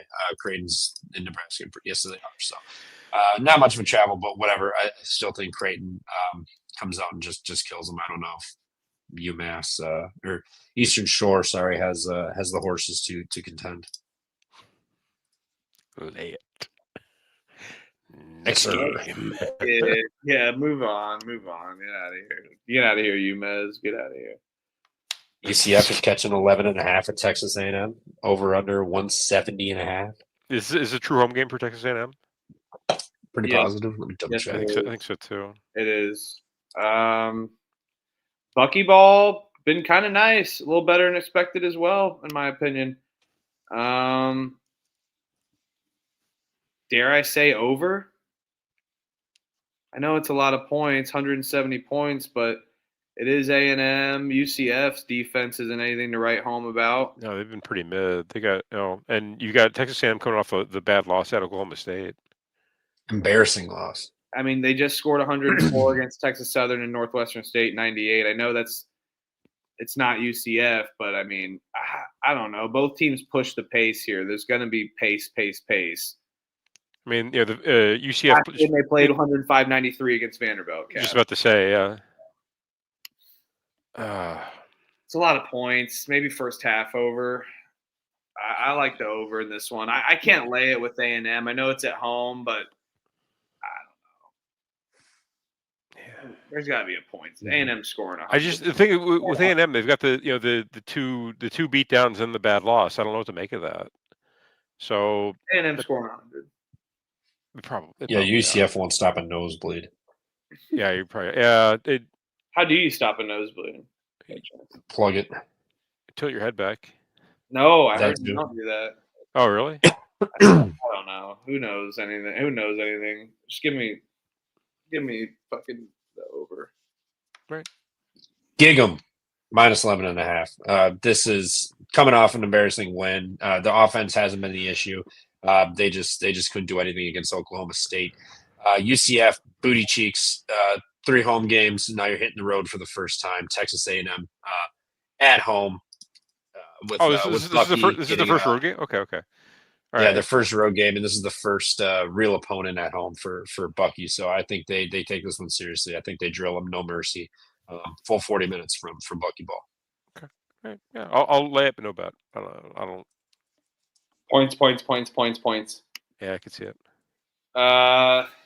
Texas Tech laying 28.5 against UW. Milwaukee over/unders 162.5. Milwaukee was semi-competitive at IU. They were able to score, get some boards. Yeah, but I feel like Texas... they just lost the number big.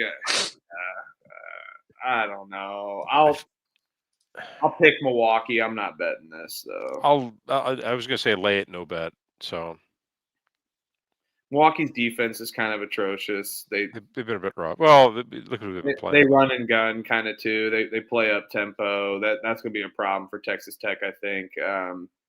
Who's going to be able to squander them a little bit on defense, and then now the top and back, they're kind of getting a groove going, and off a tough loss going back home. Yeah. Okay. I could. Yeah. I'll lay it, but I'm not going to bet this. I got other.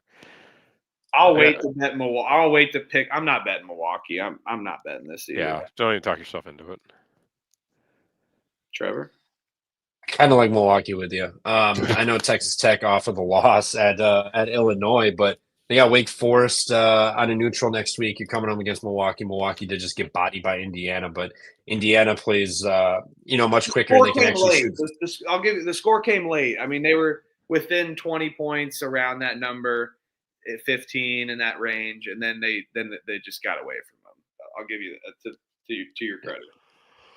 I mean, Texas Tech's defense is really good, but Milwaukee's got height. They don't turn the ball over. They can shoot to 3. They get to the free throw line, which can be an issue. They shoot 62%, but Texas Tech's shooting 66%, so not much of a gigantic loss here. I think Milwaukee hangs in this game. I think Texas Tech travel. Come home, play Milwaukee, then you got to travel again to play Wake.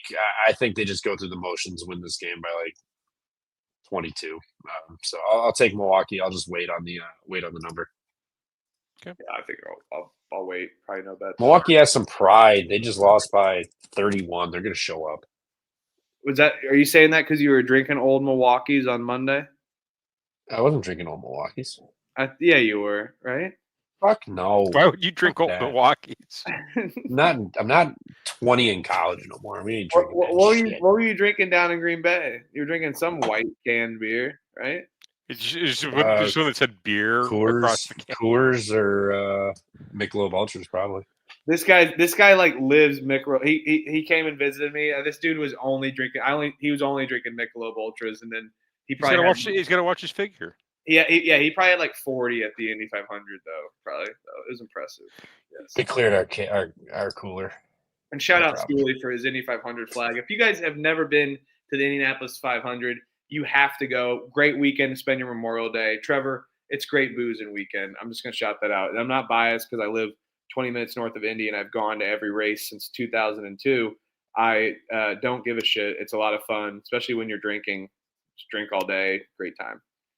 Rice is laying 11.5 against East Texas A&M.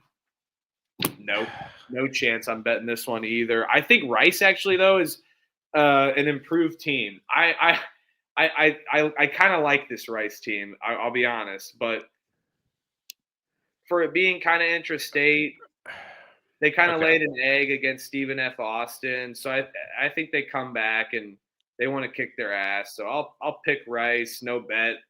Commerce is coming back from Hawaii. So come on. They're off the rig game though. It was there was Rice has Tennessee on deck. Yeah, but I mean, they want to get. Who are they to be looking ahead? That's a good. I agree with you. Also, you can also make the point. Who are they to be laying 11.5? Yeah, that's why I'm gonna pick them. No bet. Rice, no bet.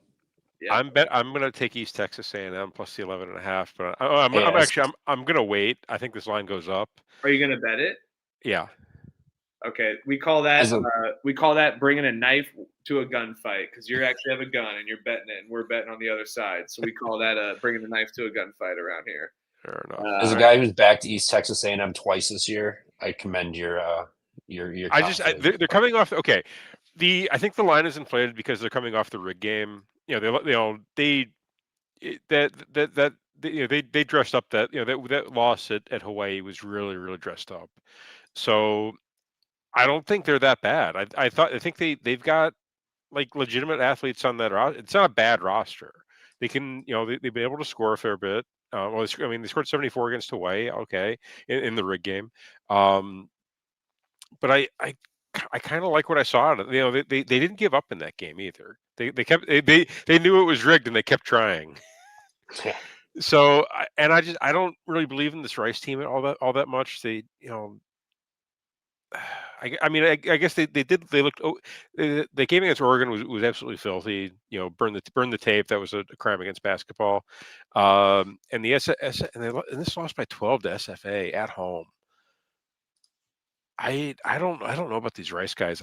Give me East Texas A&M plus the 11.5. But I'm gonna wait on this one. I do think the line steams up a little bit, and I want every single point I can possibly get. Yeah, you're gonna need it. Shout out our local guy, Elliot Money, in the chat.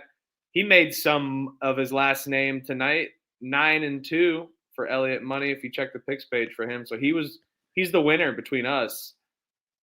It was a good week for me last week. I've been kind of battling. I've been scrambling for pars around here this week, but it was good. We're stacking Big Macs. We're stacking Big Macs this week. Iowa laying 15.5 against Xavier. Richard Pitino, why are you tweeting so much? Quit tweeting so much. I mean, what you shouldn't have. I mean, you're like, oh, we got a tough one against Iowa this Friday. Like, oh, that's nice. Like, say that in a press conference. Like, don't need to be tweeting about how like bad you are. I mean, I get it, kind of like getting off the vibe of your dad, but at the same time, you're not your dad. And I knew Xavier, you're not my dad. You're not my dad. You're not my dad. Where are your parents? Kid's sketchy. I'll take Iowa. I think this is a lay spot. I took the cheese against Xavier. I took Xavier against Santa Clara. I thought it was a buy low spot. Oh no, dude! I was on Santa Clara all day. Oh no, they beat the crap out of them. Xavier's bad. They're awful. They're horrific. Yes. No chance I bet them. So I'll take Iowa laying the points. I already bet this 14.5. So I laid it with Iowa. I think Xavier sucks. I think they're walking into a bit of a hornet's nest in Iowa, they have the new coach. They have a completely new roster, but they've already found an identity. They're just a winner of those. Yep. Better offense, better roster, better defense. I think it's gonna be a fairly lit environment because the football team is in Los Angeles this weekend, so there's like nothing else to do in Iowa this weekend. Yeah, give me the Hawkeyes to cover the big number. They win by 20. Yeah, let's go. They hold Xavier to like 60 points. Yep, I already smashed this. This is Children of the Corn. Big. I put 2 units on the Children of the Corn in Iowa here. Ben McCollum. Ben McCollum and company. I only did 1.25 units. You beat me. Yeah, I did too. I'm big. I like this Iowa team. That the roster is really good. Bennett Sturts is a dog. Figueroas is an awesome big man. I mean, this entire team has looked damn good. Xavier's got there's just nothing going on. No, be a they're long dead. year. Like, Yeah. they're a cooked program right now. This is gonna be a rough year for Xavier. And now you're hitting the road, playing a good, really good team, great roster, great coach, and it's a Friday night in Iowa, and they actually enjoy their team and have belief again. That's dangerous. And Ben McCollum knows that, and he's just going to keep running up the score. You know, he's not going to take his foot off the I brake. don't They're think going he to is play. either. They're going to play 40 minutes and just absolutely kill them and get people excited and showing up to the arena again and selling it out. So give me Iowa. I got 16, so that sucks, but I still laid the 16, no problem. I jumped out as soon as the line dropped. I was like, Yeah, I wish I got those. No, I was doing I was like, looking at the lines before the show. I'm like, oh, this is going to steam up. Bet. Yeah, big time. Oh no. Oh God! You guys Oh, you're notice back. something? Oh, thank I'm you. in.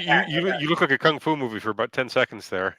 Oh God, yeah, my Wi-Fi is ass. But it's not my Wi-Fi; it's just my computer. I think Pump Fake. We got to do some like pastor donations. I got to be like a shady pastor. Like, hey, we need more money. We need more money. Send me computer money. No, I'm totally kidding here.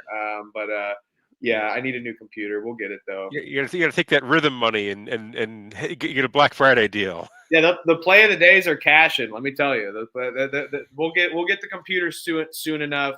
Okay, we're playing with house money. Once this month's over, we got Christmas coming up, so we're building out the man cave podcast room. So I'm excited to see you guys. Give me till January at least. all right, take your time, no rush. Yeah, Hampton versus Brown. Brown's laying a point against Hampton. I will take Brown. I think Brown's a really good team, man. This is I don't know if I think really good is yeah. I think the really is doing a lot of lifting in that sentence. Well, yeah, you may be right on that. I think Hampton's just as good. They fought hard against Milwaukee on the road. They were able to kind of adapt and play to any style of points, but Brown being 0-3, they've played semi of a hard schedule, Siena, Vermont. And then I think this Boston team is much improved, putting up 90. This is a get back. They get these two against Hampton and not Yale, Holy Cross at home. Tough road spot for Hampton, but I like Hampton. They're a much better team. I think the numbers telling that this is going to be a close game. So I'm just going to take Brown on the money line though at home. They'll probably shoot for 31%, 20. It'll be awful. I'll ride with you, Brown. This has got to be the game for Brown to kind of get I remember we did the Ivy preseason preview, and I actually kind of like this Brown roster. I'm kind of surprised they're off to as rough a start as they are. So I think they get this one. Yeah, they're having. I mean, I know Hampton hasn't won a game either in the D1 ranks, but Brown hasn't won. They're laying points. I know it's early in the season to be pulling this out, but I don't think a lot of people are excited about Brown. Obviously, nobody's excited about Hampton either. But you're going to give me Brown at home on a Friday night. I'll take it. I'm not going to bet this game probably. I'll bet it. You want to bet this? I'm betting this. I'm betting. I'm just going to do a unit. I'm not going to go crazy, but I'm locking up. I'm taking these Brown Bears. Yeah, I like just with my volume, I've been doing half units. It's worked out, but it's. I'm gonna do a half. I'll do a full half unit on Brown. Oh God. Northwestern. I just saw the line. Oh. Okay, no. Wait. First of all, the line it's 5.5 now, which is insane to me. It just so you know, Cap is a Cubs fan and DePaul fan. You're a Cubs fan, right? I am absolutely not a Cubs fan. You're a White Sox fan. That's right. I'm a lunatic White Sox fan. Well, he waited a long time for a White Sox World Series. He got one in 2005. Still gonna wait. He's gonna wait a long time as well again. But he's still waiting for DePaul to get back to their glory days of the 80s, maybe the 90s a little bit. A little bit. Man, DePaul, I always root for them. I got a soft spot for them.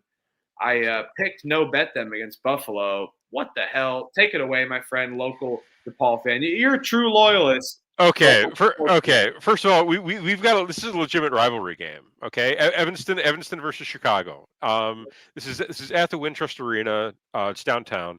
The thing is, you can take an one of the elevated trains. You could just take it right there practically. So I think Northwestern's fans are going to travel better than DePaul fans showing up for this one. I think they're going to have the crowd. And the line's gone down. It's 5.5 now. I'm seeing. Ooh. Okay. DePaul. Okay, I like their roster construction. I like what they put. The pieces fit together. They've got like legitimate athletes. They've got shooters. They've got bigs. I kind of wish they kept Connor. I found out when he kept Connor in right in the fold because he didn't. Oh, he's glue guy for IU. He's glue guy. He was a glue guy for them. Like he kept that team together until he got so hurt he couldn't move anymore. He had like 6 different injuries by the time they finally shut him down. It was ridiculous. Poor kid. He played his guts out. He scored like no points, I think, against Marquette, but he's just like a catalyst for like hustle. He's hustle. He's Mr. Hustle. That's what he was for DePaul last year. He was pure. So this is a bad spot for DePaul. Oh no. I based on what I saw against, I mean, granted, I don't think they can shoot any worse than they shot against Buffalo, but that'd be tough to do. I can't bet this game. My heart says DePaul, my wallet says Northwestern -5.5. But never. This CC, is this an under? I mean, I don't pay that close of attention to Northwestern, so I'd have to look at what that side would do. They're really young. They are really, but they've been actually they're 3-0 and they've been chippy. They're good. They play tough. Yeah, they beat the crap out of a bad Cleveland State team. They beat the crap out of a decent. What's that? Northwestern plays tough. They beat the crap out of. I mean, they beat up on Boston, beat up on. I think Mercer's is better than the. I think they're. I don't think it's an underplay. I think the number is just about right. If it was like if this team's up to like 140, 141, I'd say under. But at 138, I think it's like right there. I think whatever side you take, you're going to be sweating. So I would probably stay away from the total. You could potentially, I mean, Northwestern team total, I think might be in play here as the over. I don't know. I can't bet this one. But I'd take Northwestern -5.5. 5.5 is out there. You can find it pretty easily. Oh, I'm all over DePaul. I'll send you a shirt. Yeah. Please send me a shirt for probably the bet I'm going to lose here. So I wouldn't tail this one, but come on. You got to defend Chicago. CJ Gunn, he's not the most efficient shooter. No, he's not efficient. He's a chucker. No, yeah. For a guy whose last name is Gunn in playing basketball. He lives up to he's there to fire. He's from Lawrence North High School, Indianapolis, Lawrence North, where Greg Oden and Mike Conley both went. Great basketball school. And I hear you can see Greg Oden you can see Greg Oden at the 7-Eleven across the street these days, I hear. Oh, that's mean. Thad Matta made him like a basketball operation, just some bullshit title for Butler. But yeah, that video actually makes me sad when someone like, did you play basketball? He's like, I used to. That makes me sad. But good dude. Anyway, Lawrence North, CJ Gunn, he's got a clip when he wants to. And this is the game that they want it. Come on, you're right. The fans are going to be in it. Northwestern fans, they're snotty. I think the Northwestern fans travel to this game. They do. Well, they travel everywhere. They got pride and they got cash is why they travel as well too. Northwestern does. So yeah, it's probably a Northwestern spot, but I'm gonna go with the heart play here. DePaul stand up for Chicago and Chris Holtman. You got to do something, man. You got to do something here. You're running out of time. That like rabbit meme or whatever from Alice in Wonderland. Like you're running out of time, Chris Holtman. So no, honestly, we not DePaul, but I mean, I'm just saying, like you got to get going here. Honestly, he's not they could have a worse season last year. And he's not in any danger. What they needed was a program builder. They need somebody who could actually come in, run an NIL program, somebody who could actually come in and like work the transfer portal, build a roster. They needed a program builder. That's what he is, and that's what he's been doing. And I love it. Honestly, it was the best fit they could have possibly had. It was probably the best hire they've made since they brought in Joey Meyer. Honestly, I have hated, honestly, the last 30 years of coaches. I could not fucking stand. So I'm thrilled that Holtman is here. He's got a legit resume. I'm thrilled that Chris Holtman is here, and I'm thrilled that he's running this program. But right now, the team is in a rough spot. I would lay it with Northwestern. I think we're walking into another beatdown. I really do. He'll leave in 5 years. Northwestern. I'm just kidding. Northwestern, Trevor, what are you taking? DePaul's live here. Yes. Northwestern's a young team. I know Chris Collins has them fighting and chipping, but they played at home. They haven't left the crib yet. You played Mercyhurst, Boston, and Cleveland State. Now you got DePaul, who's also they're traveling like 15 miles. I don't care. You're still leaving your home. It's it doesn't matter. You're still leaving your home, and now you get DePaul off of a bad loss to Buffalo. I don't know how they lost that game, but they did, and they lost convincingly. I know how they lost it. Northwestern. I'm sure you do. You watched every second. Northwestern. I gave up. After the first half, I'm like, F this. What else? I relegated. It was on the main screen, and I relegated it to a lesser screen. I apologize for interrupting. Please continue. You're good. That's sad to hear from a DePaul fan that they made you do that. But this is the spot. Dude, they will get it rolling. DePaul is live to win this game on the money line. Okay. I might even just throw them in a little money line dog tomorrow. Holy shit, dude! But I got to skedaddle real quick. I will be back. He goes, holy shit. If I texted you that graphic if it disappears, but I'll be back. Oh, my phone's dead. Send it to my email. All right, sounds good. All right, charger's upstairs. Noodles. Wundle is Toodles. Yes, Toodles. Oh God, Georgia's laying 14.5 against Georgia Tech. Over under is 148.5. Georgia's been beating the shit out of teams. Yes, they've been taking it to them, and Georgia Tech is pretty bad. I like David Stoudemire. They've been squeaking out wins. I mean, they beat up Bryant, Maryland Eastern Shore, and OT. I know it's a rivalry game. I know, but it is. I think this Georgia team is they smashed the crap out of that. I think so too. I think they smashed the shit out of Georgia Tech. There is zero chance you could find me putting money on Georgia Tech, and I normally would bet on a team that's in a rivalry spot catching this many points, even if they are a bad team. But nope, I think Georgia gets it done, and they don't lay an egg after putting up 100. I think they hang it on just Georgia Tech team. I think they send a message here. Georgia wins by 20. I will bet. Let's lock up Georgia. Let's do it. I'm in. I actually already bet that. That was one I already bet. It seems I got a flat 15. I'll take. Yeah, it. I got a. Honestly, anything under 19.5 in that game, I'd be okay with betting. I think they would. I think they destroy them. I agree. And shout out Troy Tuning. It was one of my most fun car rides. Just driving trying to get 10 to 15 miles away, and it takes an hour and a half in DC. But yeah, it's Pump Fake After Dark. Bulls are flowing. Life was great. Let's go to the next game here.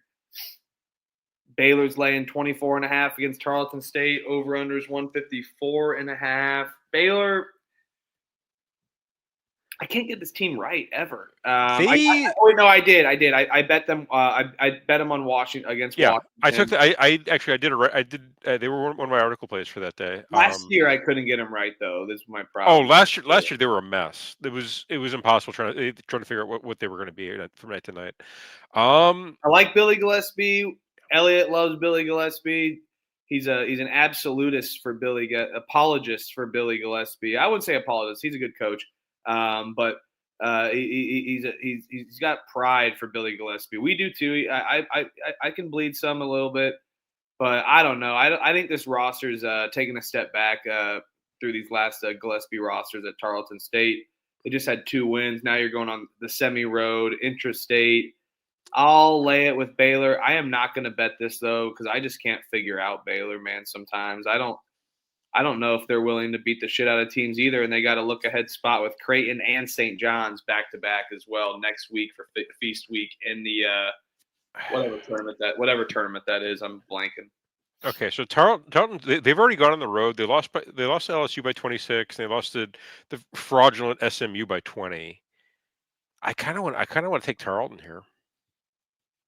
Bet it. Hell yeah.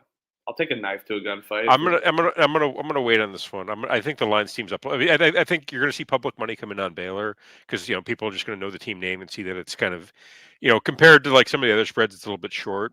So I'm gonna wait on this one, but if what's the other early one? If one of the other early ones we bet cashes, I'll roll it into this. I love that and bet Tarleton. Yes, players era. Thank you, Elliot.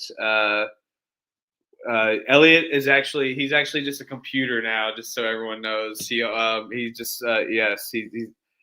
computer now tonight. So he's IBM guy tonight. I love it. Elliot in the chat. Colgate versus Illinois. Illinois is minus 28.5 against Colgate. I know that you're a DePaul fan, but you're also an Illinois fan because you might as well root for somebody that's a little better than DePaul. And I don't blame you. This Illinois team's pretty good, but man, Colgate can be feisty, but Illinois likes to just beat the shit out of these teams. So. Yeah, that's my fear. The concern I have is I don't think Colgate can really keep up with Illinois. I'll lay the 28.5 and no bet. Consider the total 163.5. Illinois got Alabama on deck as well too next week. I'm not betting. I'm not. Made Illinois an Orange Crush. They beat the crap out of these teams, man. Doesn't matter who. It's been like the last 3 or 4 years for Brad Underwood. But the toothpaste company is a toothpaste company again. I'm not betting this one. I'm staying away. This is stay away from. For my pick, I'll lay 28.5 with Illinois, but I'm not. That's putting American dollars on it. That's going to be my pick. No bet as well. I'm checking the chat. Yes, Jen. Yep. Alabama on deck as well. Illinois' new assistant. Look at this stat from Jen.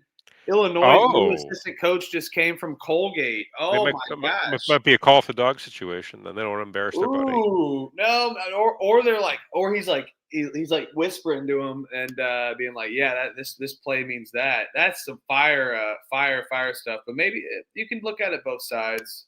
I don't know though. I'm definitely not betting. I'm not touching this. Yeah, no, I don't. We got bigger. I would rather bet the last game than this game, though. True. I was on North Carolina against Kansas, cash that. But laying these big numbers with them, man, I know they did it against Central Arkansas, but Central Arkansas kind of pushes the pace. North Carolina Central is going to kind of try to slow them down, and I don't foresee North Carolina Central scoring a ton of points. So maybe North Carolina is the right side, but there's just zero chance I'm laying 34 points with this North Carolina team this year with this roster and the injuries currently and Hubert Davis as well too. So for the fun, I'll pick North Carolina Central. I'm not betting it. Lay it, no bet. Simple. I love the brevity there because that's all you need for fucking this North Carolina team as well. It's a cool schedule. I mean, it's the state, the in-state opponent. I can't say rival, but it's cool they scheduled this. There's some regionality to it, so it's more fun than saying booking a game against I don't know Oakland. Yeah, for UNC, but I'm staying away from this. It could be a sleepy spot, but you could also lose by 50. Cal Poly is going into Montana. Montana's laying 5.5. Over under is 170.5. I did not know what to do with this game. This is honestly this is a massive slate, and I stared at this one for like an inordinate amount of time, trying to figure out like what to do with this. This one's weird. I mean, Montana, I've gotten wrong twice now this season. So you've got Montana coming off the big win at UNLV, and Cal Poly just got beat down in Fort Collins. Yeah, but now they're staying in elevation. It's a short line too. I'll lay it with Montana. Yeah, I feel like this line is like 2 points too short, so that's what I'll lay it with Montana, and like I know that the over's a lot, so I'll lay it with Montana. But this could be a live over spot for me as well too. I think both defenses are super porous and just kind of allow anyone to walk through the lane. And I see Montana scoring at least 100 points here, and Cal Poly can definitely, with Cal Poly's pace and Montana's pace as well tied together. So I could foresee a lot of points, but 170 is a lot, so I may wait a tad on that and look for a live spot there. But yeah, I'm with you on Montana. It's Montana at home in Missoula, so that's definitely a spot. Team total overs versus Cal Poly. I think that's a great call by Troy Tuning there. He's just driving down I-95, listening to some lo-fi, pump fake pod, baby. It's down to a flat 5. I'm gonna jump in. Jump on it. Okay. Cal Poly. All right. Stephen F. Austin's laying 7.5 against Abilene Christian. Over/under is 143.5. No strong conviction for me. I think the Stephen F. Austin team is much better than last year. They definitely have improved. They got that road win against Rice that we talked about earlier. Mm-hmm. Abilene's 3-0. Now they're going on the road for the first time. I know they're going intrastate, so not too far. But Texas is big. I don't think it's that far. Though. But man, I think Stephen F. Austin can really defend Houston Christian or Abilene Christian, excuse me. Where Abilene Christian kind of likes to spread the floor. They're gonna pass the ball a lot, kind of look for that open set. I think they may struggle to score against Stephen F. Austin on the road at home just because of those limited possessions. Yeah. I'm just not feeling that motivated to rush to bet Stephen F. Austin 7.5. So I actually kind of like the under here. I think defense gets the job done. I'll wait to bet the under. I think people will bet the over on 143. I want to take Abilene. Okay. I'll take Abilene plus the points, and I'm gonna see what this line does. If I see it steam up to 8 or 8.5, I'll jump in Abilene. I don't like SFA off the big win against. It is a big win to that program, especially where they've been the last few years. So them coming off that big win at Rice, I think that at Rice and now coming back home, I want to stay off SFA, and I think this is going to be like a 1-possession game. And if I'm catching 7.5 in a 1-possession game, I want the team getting the points. Yeah. UC Davis is laying 5.5 against Sacramento State. Over 148.5. You got something in this one? I think this is Sac State's first road game, if I'm not mistaken. I think so too. Mike Bibby's first true road game. And UC Davis is kind of nasty.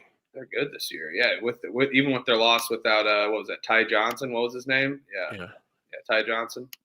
Yeah, they lost at Portland, by 4. Now they're coming back. They're coming back home off a loss. I'll roll with UC Davis against Sac State in the first true road game. I like that play. I like that play a lot.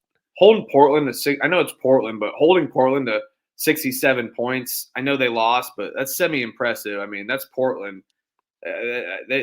They run and gun. I mean, to hold them to 67, it's pretty good. So I think UC Davis's defense is with them. I like UC Davis here on the defensive wins position against Sac State, and I think that road angle is a great call as well too. Okay, I just locked up UC Davis. Let's go. I like it. Michigan is laying 8.5 against TCU. Ugh. Everything about this line stinks. Why is it so short? I think it's just because they're on the road. I don't know. Okay. So Michigan looked really mid in the most recent. Oh yeah, Wake Forest was free. Over was free. Wake Forest was free. Easy money. So, but now TCU might be the worst team in the Big 12 this year. They're Without up there. they're up there this early on. Yes, It's like them, like like UCF. I don't feel good about Big 12. I'm sorry, at TCU. They might be the worst roster in that league. And now Michigan, like a legit national title contender, is going to that goofy floor and laying 8.5. I think Michigan wins this, but I don't. Yeah, shout to the chat. Raymond Burrows. I can't pronounce the hyphenated word. CV8OD. What is that? Something the young people say? what is it? I don't know what that means. Either way, Raymond, my guy. Line makes no sense. I agree. I'm staying off of this. I want nothing to do with it. Gun to my head, I'll lay the 8.5 with Michigan just because I think TCU is awful. And I think this is I think Michigan wins this. I'm not afraid they're going to lose the game, but this line. Is there an injury that we don't know about? No, Is, I don't believe so. is Yaxel's hand okay? Could that be it? It could be it a little bit. Yes.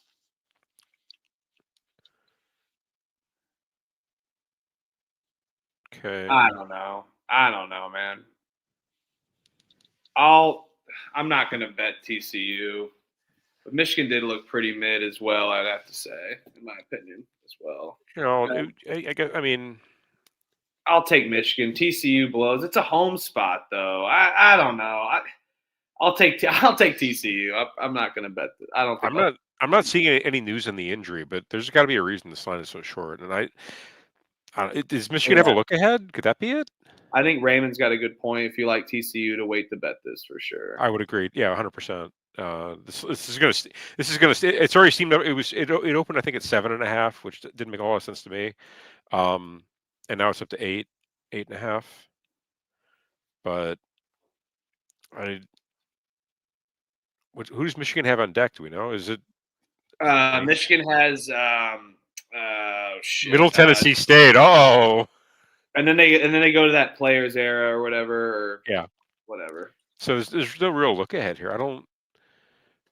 It's a tough road. I mean, it's a road spot. I mean, it's a new semi-new team together. I know that they have some continuity in Michigan, but semi-new team on their road spot. But this is TCU. I'll take them, no bet. But hey, D Hartle, you'd be down like a little under 14 units if you just bet against me all the time. So good shit though. I'm fine with you betting against me. We welcome all bets and battles, by the way. But you'd be down 13.9 units. So kiss my rear end. Mississippi Valley State versus Utah Tech. Utah Tech's laying 26.5. What do you think? I think you should be calling we should be calling 1-800 Gambler just for talking about this game. They covered against Hawaii. Yeah, they did. They didn't look that. I think that's the saddest aspect of that team is that they were trying really hard. This game is in Hawaii as well too, just so you know. I know it is. Yeah, this is the or whatever that they do. The Rainbow. Is it Invitational or Rainbow Classic? I think something like that. Yeah. Yeah. It's interesting. Yeah, they're staying on the island. Good for Gay. Good for Mississippi. Those kids from Mississippi Valley to stay on the island. They did well on the island too. They covered the number. I kind of want to take Valley here. Money line? No, God, no. Like the number of stars that have to align for Mississippi Valley State to win a game. They'll win a game. One. They'll win women, and then they may win like one conference game. One conference game. I kind of want to take Valley. Like, am I like I don't know? They look chip. They were trying against Hawaii. Like, it wasn't for lack of effort. They're just not very good. Dude, let's take Valley. Don't bet this now though. I think wait until it steams. Wait on this one too. Wait until it steams. But who's rushing to bet Utah's Tech? Dixie I think. I think folks just know that Valley is like the worst team in the country. So I'm pretty sure everybody just thinks Valley's the worst team in the country and just jumps on whoever they're playing, just like a system, like a public system play. So I'm going to be on Val. If this gets to 30, I'm definitely. Who is Dixie State to lay 30 points to anybody? That's what I'm saying. But it's Mississippi Valley State. We know what we're working with there. But yeah, you're right. You're right. Jerry, you're right.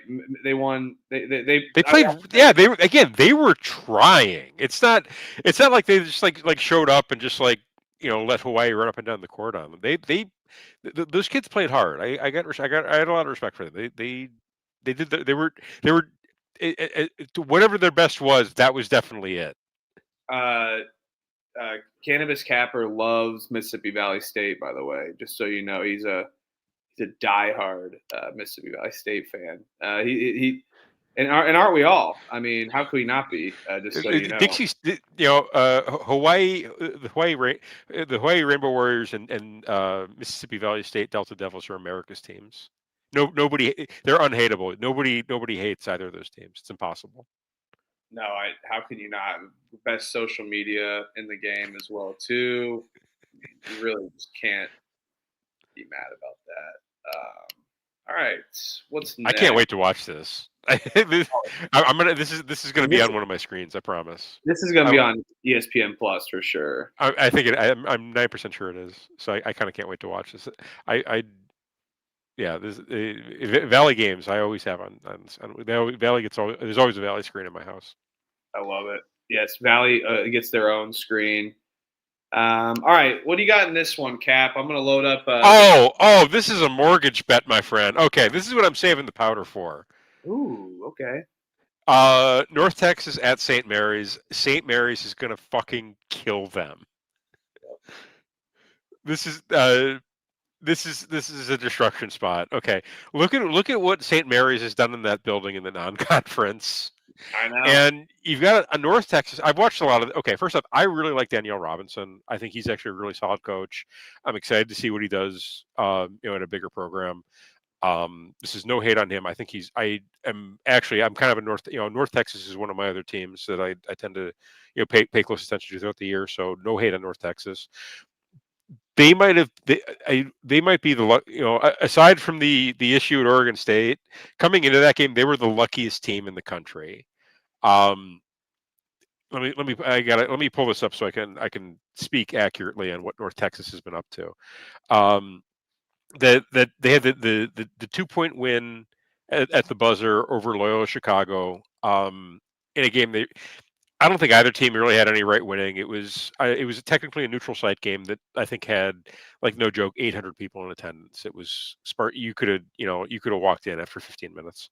And then before that, they played Northwestern State and they won by 27, but they went out of their way to dress it up at the end. They were, they kept a lot of their main guys in like super late. They were trying to turn that into a blowout. They wanted to send a message. I just felt like they aside from the timeout issue at the end of that, and then to be in that Oregon State game off the lucky win at Loyola Chicago, I feel that was the way they lost it was I feel bad for that kid, but they didn't really. I don't really think they should have been in that game either. Now they're getting St. Mary's, who just beat Ohio by 30, Chattanooga by 21, St. Thomas by 26, and they're only laying 12.5. Okay, I know North Texas is chippy. They've been close in a lot of these recent games, but they are going to get fucking destroyed by St. Mary's in that building. Lock up St. Mary's. You could talk me into an all line at 19.5, 20. Yeah, I got to be with you here. St. Mary's, it's a household name for me for the Pump Fake Pod. Been loving them in the non-conference. I got to agree with you there. And North Texas, I feel like just exhausted everything against Oregon State in that first half. And if you pull a Chris Webb, they've also North Texas has been on the road for a long ass time. They went Texas to Chicago, Chicago to Oregon, now Oregon to California, and that is over. That's almost a full week on the road, I think. And and North Texas, you pull a Chris Webber psychology it ain't going to help next game. That's I can't imagine. Yeah, I can't imagine that. I kind of like shout to the chat. Sports side Jacob. I like the North Texas team total under. I would co-sign on that, but the 12.5. I can't believe this isn't 20. I really can't.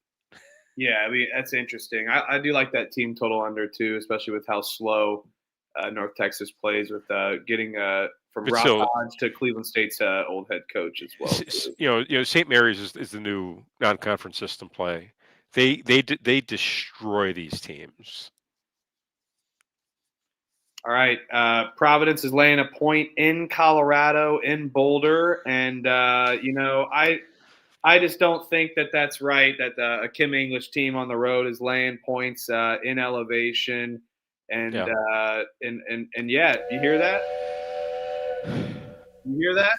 I hear a train. I think we got a train coming because the offense for Colorado is going to be absolutely steamrolling like a locomotive engine. And I think Providence, with their pace, can definitely keep up. This is with a newly developed roster. So the over is definitely in play. But I don't think Providence can score as efficiently in elevation going on the road against Colorado. And so that's why I personally like it. And then I went on our good old site of rhythm.ai and was looking into the models, chopping up the models. And one of the top recommended plays was Colorado money line. So we're going to roll with our rhythm play of the day, Colorado money line. Rhythm likes it.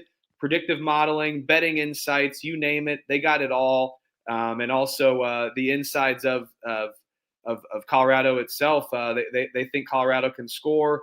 They expect some points in the 80s with their game as well. So we got rhythm play of the day here, Colorado money line with almost a 55% chance win rate, and you may be able even to find plus money as well too at some spots. So rhythm play of the day, Colorado money line. If you look into the model, they think it could definitely go into the 80s. They know Colorado's offense is high powered, and it's a different Colorado team of years past, and I think Rhythm is taking into account that for sure, and expects some high points for Colorado, and let's see if they can get it done. And I certainly think that they will. Super excited to see that Rhythm had that backed. So when I saw that, I was like, I'm locking up Colorado for sure, and that's what I'm doing. So minus 108 plus money some places as well too. Colorado money line. Sign up with Rhythm, rhythm.ai. They got you can go on the website. They got an app and use promo code PFP25 for 25% off your first month with Rhythm. We're giving out plays of the days. It's fantastic, and we're going to ride with Colorado in the elevation in Boulder tomorrow. Shout out Rhythm and all their insights that they offer and the predictive modeling that goes into it. So I'm going to trust their model and back this Colorado team for the Rhythm play of the day. All right. Colorado, they coming in this game 2-0. They've won both their home games, beating Montana State by 6 and EWU by 5. This is Providence' first road game of the season, I believe.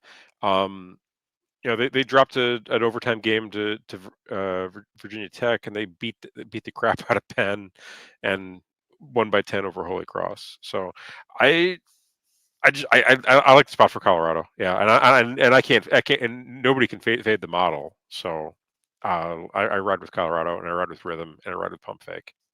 Right on. Appreciate that. And ride with Rhythm. Rhythm play of the day, Colorado. It's hit 3 days in a row now. And the model, trust the model, as Cap said. They got all the things models. You can create your own models as well too, and then all the model and work that they've put in for all their sports and CBB. They're great at totals. They're great at spreads. You name it. They're able to pick any side that you want, and it's been a great job for Rhythm and their play of the day here. So let's go Colorado tomorrow, and let's go hiking up in Boulder tomorrow. All right. Rhythm, thanks for backing it. PFP 25, promo code PFP 25. Could you imagine having a guest on, having him like shit all over the sponsor? What is this Colorado play? Why would anyone play this? This model is trash. No, I don't think that. I'm saying that hypothetical asshole guest would say that. Not well, me. yeah, we welcome all sides of it. But if you fade the model, you're going to get effed in the end for sure. This one's a good one. Arizona's laying 3.5 against UCLA on the road in UCLA. Ah, man. It's not on campus. It's a different stadium. It is, and it is different, isn't it? Yeah. Oh, shit. It's whatever some big arena. I can't remember the name. I lost my notes. Here we go. Let's go. Yeah. Arizona's still laying 3.5. It looks like 2.5. Some places. BetMGM has 2.5. Man, I feel like the pick is probably UCLA, like betting wise, but I cannot bet against or a bet with this Mick Cronin team. I don't care where they're playing, if in the Intuit Dome or not. Arizona's kind of built for these kind of neutral site games. Yeah. They're able to run and gun. I think they could be able to run UCLA out of the gym. So I'll take that 2.5 on BetMGM with Arizona. Yeah, I'm going to lay it with Arizona. This is actually, I really like this play a lot.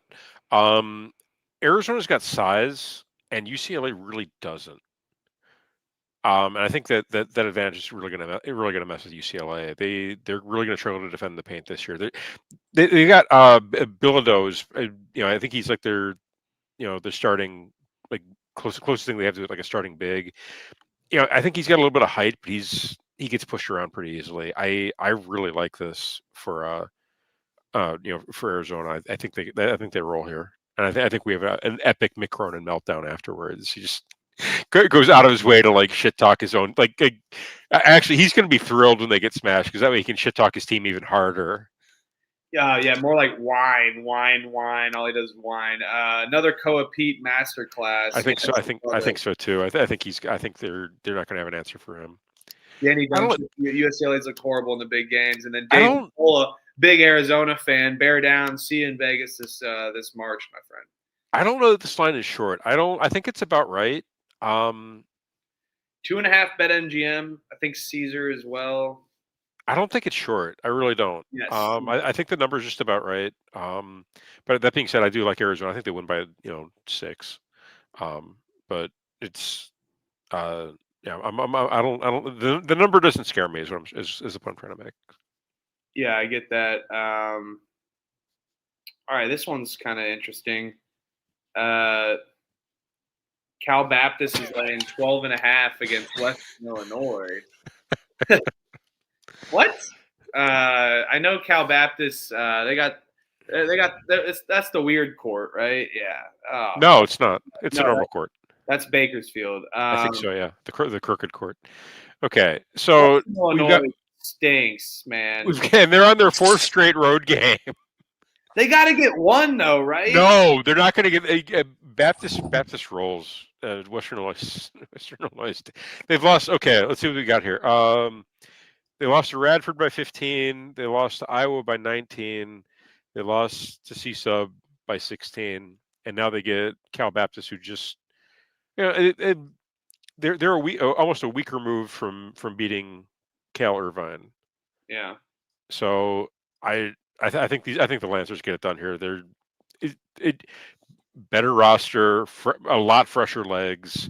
Hasn't been traveling for 10 days. Give me Baptist to roll here. They win by 20. F this team. Cal Baptist has way bigger size on Western Illinois too, as well. To your point, so yeah, I'll pick Cal Baptist. I don't know if I'll bet it though. I don't. Oh, here we go. 12.5 still. Okay. 1 full unit, please. Thank you. Trevor, welcome back, my friend. We just rhythm play of the day. Arizona at UCLA. I kind of like UCLA. It's getting to a bigger number. I liked Arizona when it was like 1.5. Now it's getting to be multiple possessions. I don't know. I'll figure out something to play in that game, but yeah, I don't know. It's starting to get up there where it's 2 possessions. But you taking value? I had no real. I'm probably gonna lay Utah Tech. I mean, shit. Mississippi Valley flies to Hawaii, plays a game. Now is this in Hawaii again? Yes, it's in Hawaii still. Just kidding. I'm not laying 26.5 with Utah Tech. No way. Yeah, you can't. That's what I said. And he gave me a hard time for it. I did. I can't lay 26 points with Utah Tech. No, man. He give me was the like over. I'm not Valley. betting this game. It is Valley though, but they looked good. No, I watched that game. Michigan, you got anything for Michigan TCU, Trevor? I think Michigan kills TCU. Yes, Michigan blew it versus Wake Forest, but I don't think TCU's that good. Michigan just had a scary. They took their foot off the gas. They fucked around, and probably should have lost that game. Got lucky, won the game. I think they got scared. I think they come out and with vengeance and just murder TCU tomorrow on the road. So I like the 8.5 with Michigan. TCU does stink. Okay, and then we're back now. Apple Cup of basketball. Washington laying 8.5 versus Washington State. Over/unders 160.5. Washington State. Listen, I think Washington is one of the teams I was like had a bull market. Like I was like yes. I'm all in on Washington this year. They're going to be heavily improved, but this is a rivalry game. I know Washington State's kind of had a slow start to the season. They were somewhat competitive in the football game as well for the first 3 quarters, and then just gave it away. So hopefully they don't do the same thing in this basketball game and stay competitive. I like Washington State here. I think they can keep it close within the number. I could be talked into betting just first half as well too, where they can stay in with it and stay within the number. With Washington's defense, I feel like they could tire them out at the end of the game. So I actually do like that. I will take I don't take many half bets, but I'll take Washington State first half spread. I think that they can keep it close for the most part. I just don't want it to run away with them at the end of this end of the game after they get maybe tired out by Washington. Okay. Oh boy. I guess Wazoo has size. I mean, they don't have like Washington size, but they've got dudes down low who can bang. I honestly, I kind of like Wazoo plus the 8.5 here. I think Washington does win this one outright, but I think Washington stays within the number. Or sorry, I think Wazoo stays within the number. I do think this line moves, so I'm not going to jump on it tonight. But if I can catch like 10.5 tomorrow morning, yeah, I'm all about Wazoo. This is in Pullman, correct? Yeah, because I think it's already up to 9.5. Yeah, it's in Pullman. Correct. All right, I'm waiting. Let's try to catch 11, man. Yeah, let it climb. This is Wazoo moneyline, taking the points too, obviously. This is a huge game. Washington State went to Washington last year, lost by they lost by like 16 or something. Got smoked. This Washington team just came off the Baylor game. They lost, but they got to hit the road again. Washington State home off the St. Thomas game. This is their Super Bowl basically. I know they get Gonzaga, but Washington is right number 2 on the list for this game. This place is going to be crazy. It's a Saturday night or a Friday night in Pullman. You got your in-state rival. You got Big Brother coming in. I think Washington State wins this game outright. Really? I really like Washington State tomorrow. Just absolute great spot for them. It sucks Washington lost. I was really hoping. I bet Washington, hoping they'd win against Baylor and then just come in and just get absolutely smoked by Wazoo here. But I still think they get it done here at the bare minimum, cover this number. So big on Washington State tomorrow. All right.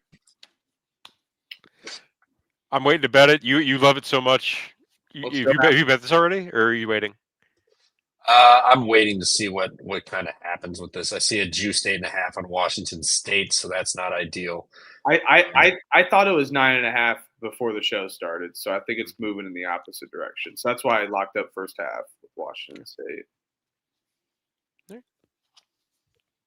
All right, penultimate game of the night. Gonzaga, or maybe the actual last game is if Hawaii's playing at midnight Eastern. So Gonzaga's laying 12.5 against Arizona State on the road. Gonzaga played Arizona State last year. It's at the Intuit, or not at the Intuit Dome. Excuse me. It's in Tempe. Gonzaga won by 8 last year. Man, I don't want to put. I feel like Arizona State's worse this year, though. Yeah, I agree. I don't want to put my money on Arizona State, but this line feels short. Is it still at 12.5, Trevor? Yeah, it looks like it. 12.5 some places, 13.5. Yeah, see 12 or 13, 13.5. I'm staying away, but give me the points. I'll take Gonzaga. They just had a big win. They've been able to beat the crap out of these teams. But they beat the crap out of these teams. They beat the crap out of these teams in Spokane. They don't. I don't know. They don't always travel as well as you would think in the non-conference. First road game too. Yeah, first road game. Okay, yeah. Give me the points, but no bet. I'm not.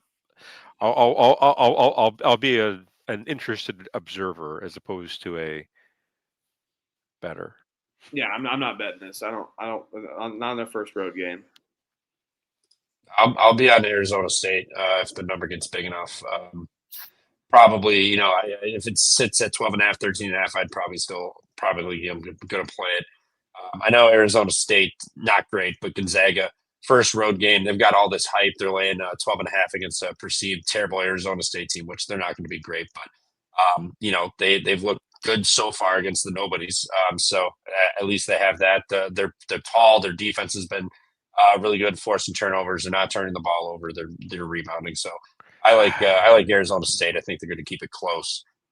Not calling for like a money line, but I could see it a Friday night in Arizona State, and they just pop up for one and beat the team everybody crowned is basically a national title team, or at least contenders. So yeah, I like Arizona State tomorrow. All right, and then you can count it for. This is going to go into Saturday. Hawaii. This is a lock. Over under is 155.5. This is a lock. Manhattan had a good showing today, or yesterday. Excuse me. The only concern is, do we get a crooked referee for this one? Do we get the Texas A&M the East Texas A&M referee for this one? Is my only worry. Trevor? Yeah, Hawaii doesn't play like fast to like cover this, but Manhattan, I guess they look good versus Utah Tech on a neutral. I mean, big deal. They played USC, lost by nearly 30. Hawaii, they just laid 40 against Valley State, but they still won by 32. Like they still came and did what they were supposed to do. They called off the dogs, and it was like it was obvious that they knew it was going down. They didn't. Yeah, I had under 54.5 for Valley State in that game, so that was brutal. But yeah, I mean, I still think this is a spot where Hawaii can in front of their home crowd get this done. Manhattan, one of the shortest teams in the country versus one of the tallest teams in Hawaii. Hawaii's elite at getting to the line. They can rebound. They're shooting. I think Hawaii just kind of drills Manhattan here. I think this is not to mention Hawaii's been here. Yeah, Hawaii's not traveling either. They've been home. Yeah, let's go Hawaii. Nobody walks onto the island and comes out with a dub. Yeah, I like Hawaii. Or a 13.5 point cover. Yeah, I like Hawaii as well. I think Trevor, they play a little faster than you'd expect this season. They picked up the pace a little bit, so I think that they could be able to run. And Manhattan's defense isn't the best, so I think Hawaii scores a lot of points here, and Manhattan can't keep up. So yeah, give me Hawaii for sure on the island. All right. Rhythm play of the day, Colorado money line. Make sure to tap that. Trevor, do you got any things that you want to say for that real quickly for your Colorado? No, but I love Colorado too. Absolutely. I mean, Providence is first true road game, and you're heading up into elevation, Colorado, and 2 time zones over. So, I mean, if we want to carry that system from NFL into college players traveling cross country, I don't see why it wouldn't work. So I like that Colorado play also. And Rhythm likes it with your models. So I mean, you got to back that as well too with their models as well. So did you give your model a name? No, we're using. Let me look. Trevor may have given. He's got his own model. I've just been using the Rhythm custom model that they have. No, I last year I fooled around with it. I would give my models names. Yeah, there's always fun little names you can have. Yeah. Trevor just probably put like ASDF, GHJKL, just hit like the keyboard like right in a row, I bet. No, I got give me that and a little bit of everything, and then I have one that says moneyline/totals. So Ooh. just, I don't know. Give me that. I like give me that. Give me that. Give me that. Give me that. Give me that. Oh, oh man, I've been too long. I apologize. I've lost. Oh, all my models have been deleted. I had Oof. Naomi and Veronica were my 2 models. Ooh. Oh, okay. Which one was better? Naomi was slightly better, believe it or not. Nice. Oh, so you are staying true to the Tyra Banks show. Yes, I like that. I like that. I mean, my everything model is 16-8 on the spread, with recommended plays that I've tailed this year, or that I've liked, and it's like that I've aligned on. So I mean, 16-8, not too shabby. It did not keep my. I honestly I haven't messed with this for a while, but it deleted all my old models. So make sure you keep your subscription up to date and keep your models. Yes. Yeah. Keep Don't using lose your rhythm. models.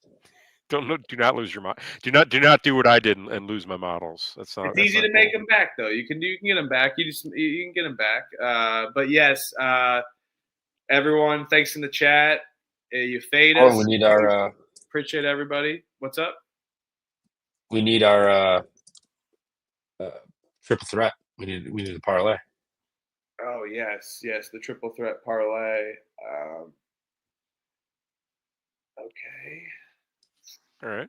Yeah, if we can let you start it off, if you know what you want. Can you tell me explain the rules of the triple threat parlay, please? Just your favorite play. Whatever your favorite play. Favorite play, favorite money line, whatever. Oh, and we just parlay It them. can be a spread, it can be a total, it can be whatever. My favorite play of the day.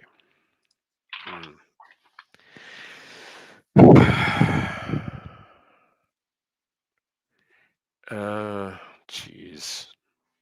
My favorite play of the day. Okay. Let's go see what we've. Easy. St. Mary's minus 12.5. Easy. That's by far. I would bet your house on that. I'm with you. Please. I'm with you. I like St. Mary's tomorrow. I like St. Mary's as well. I think that's a good play. Trevor, you got one? Yeah, Iowa minus the 16. I was gonna say that actually, just because it's kind of similar to the St. Mary's play. Keep the continuity.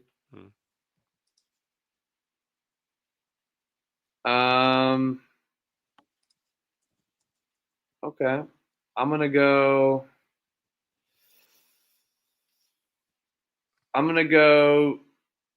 Drake minus 6.5. Okay. Keep the Iowa. We'll do all favorites there. I was battling between Georgia as well too, but we'll go with Drake minus 6.5 against SIU. I like that too. Triple threat parlay, triple threat stance, very important position. We do the fundamentals around here. We believe in fundamentals, so with the triple threat parlay there. So yes, D Hartle, keep fading. It's not working out. Have a good night, everybody. Appreciate you guys in the chat. Ken, D Hartle, Elliot. That's plus 595, by the way, that parlay. Ooh, St. Mary's, Iowa, and Drake. Plus 595 on wherever. I'm sure it's And that number. the blue book, but scour around. I'm sure you could maybe find something better.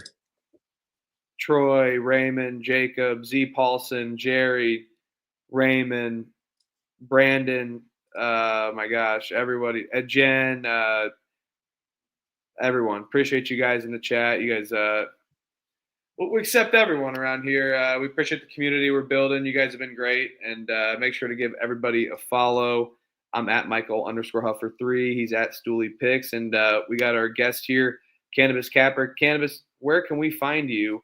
You can find me at Cannabis Canberra on X. You can find me at SGPN, sportsgamblingpodcastnetwork.com, college basketball section, daily article. I got one going up here in a bit.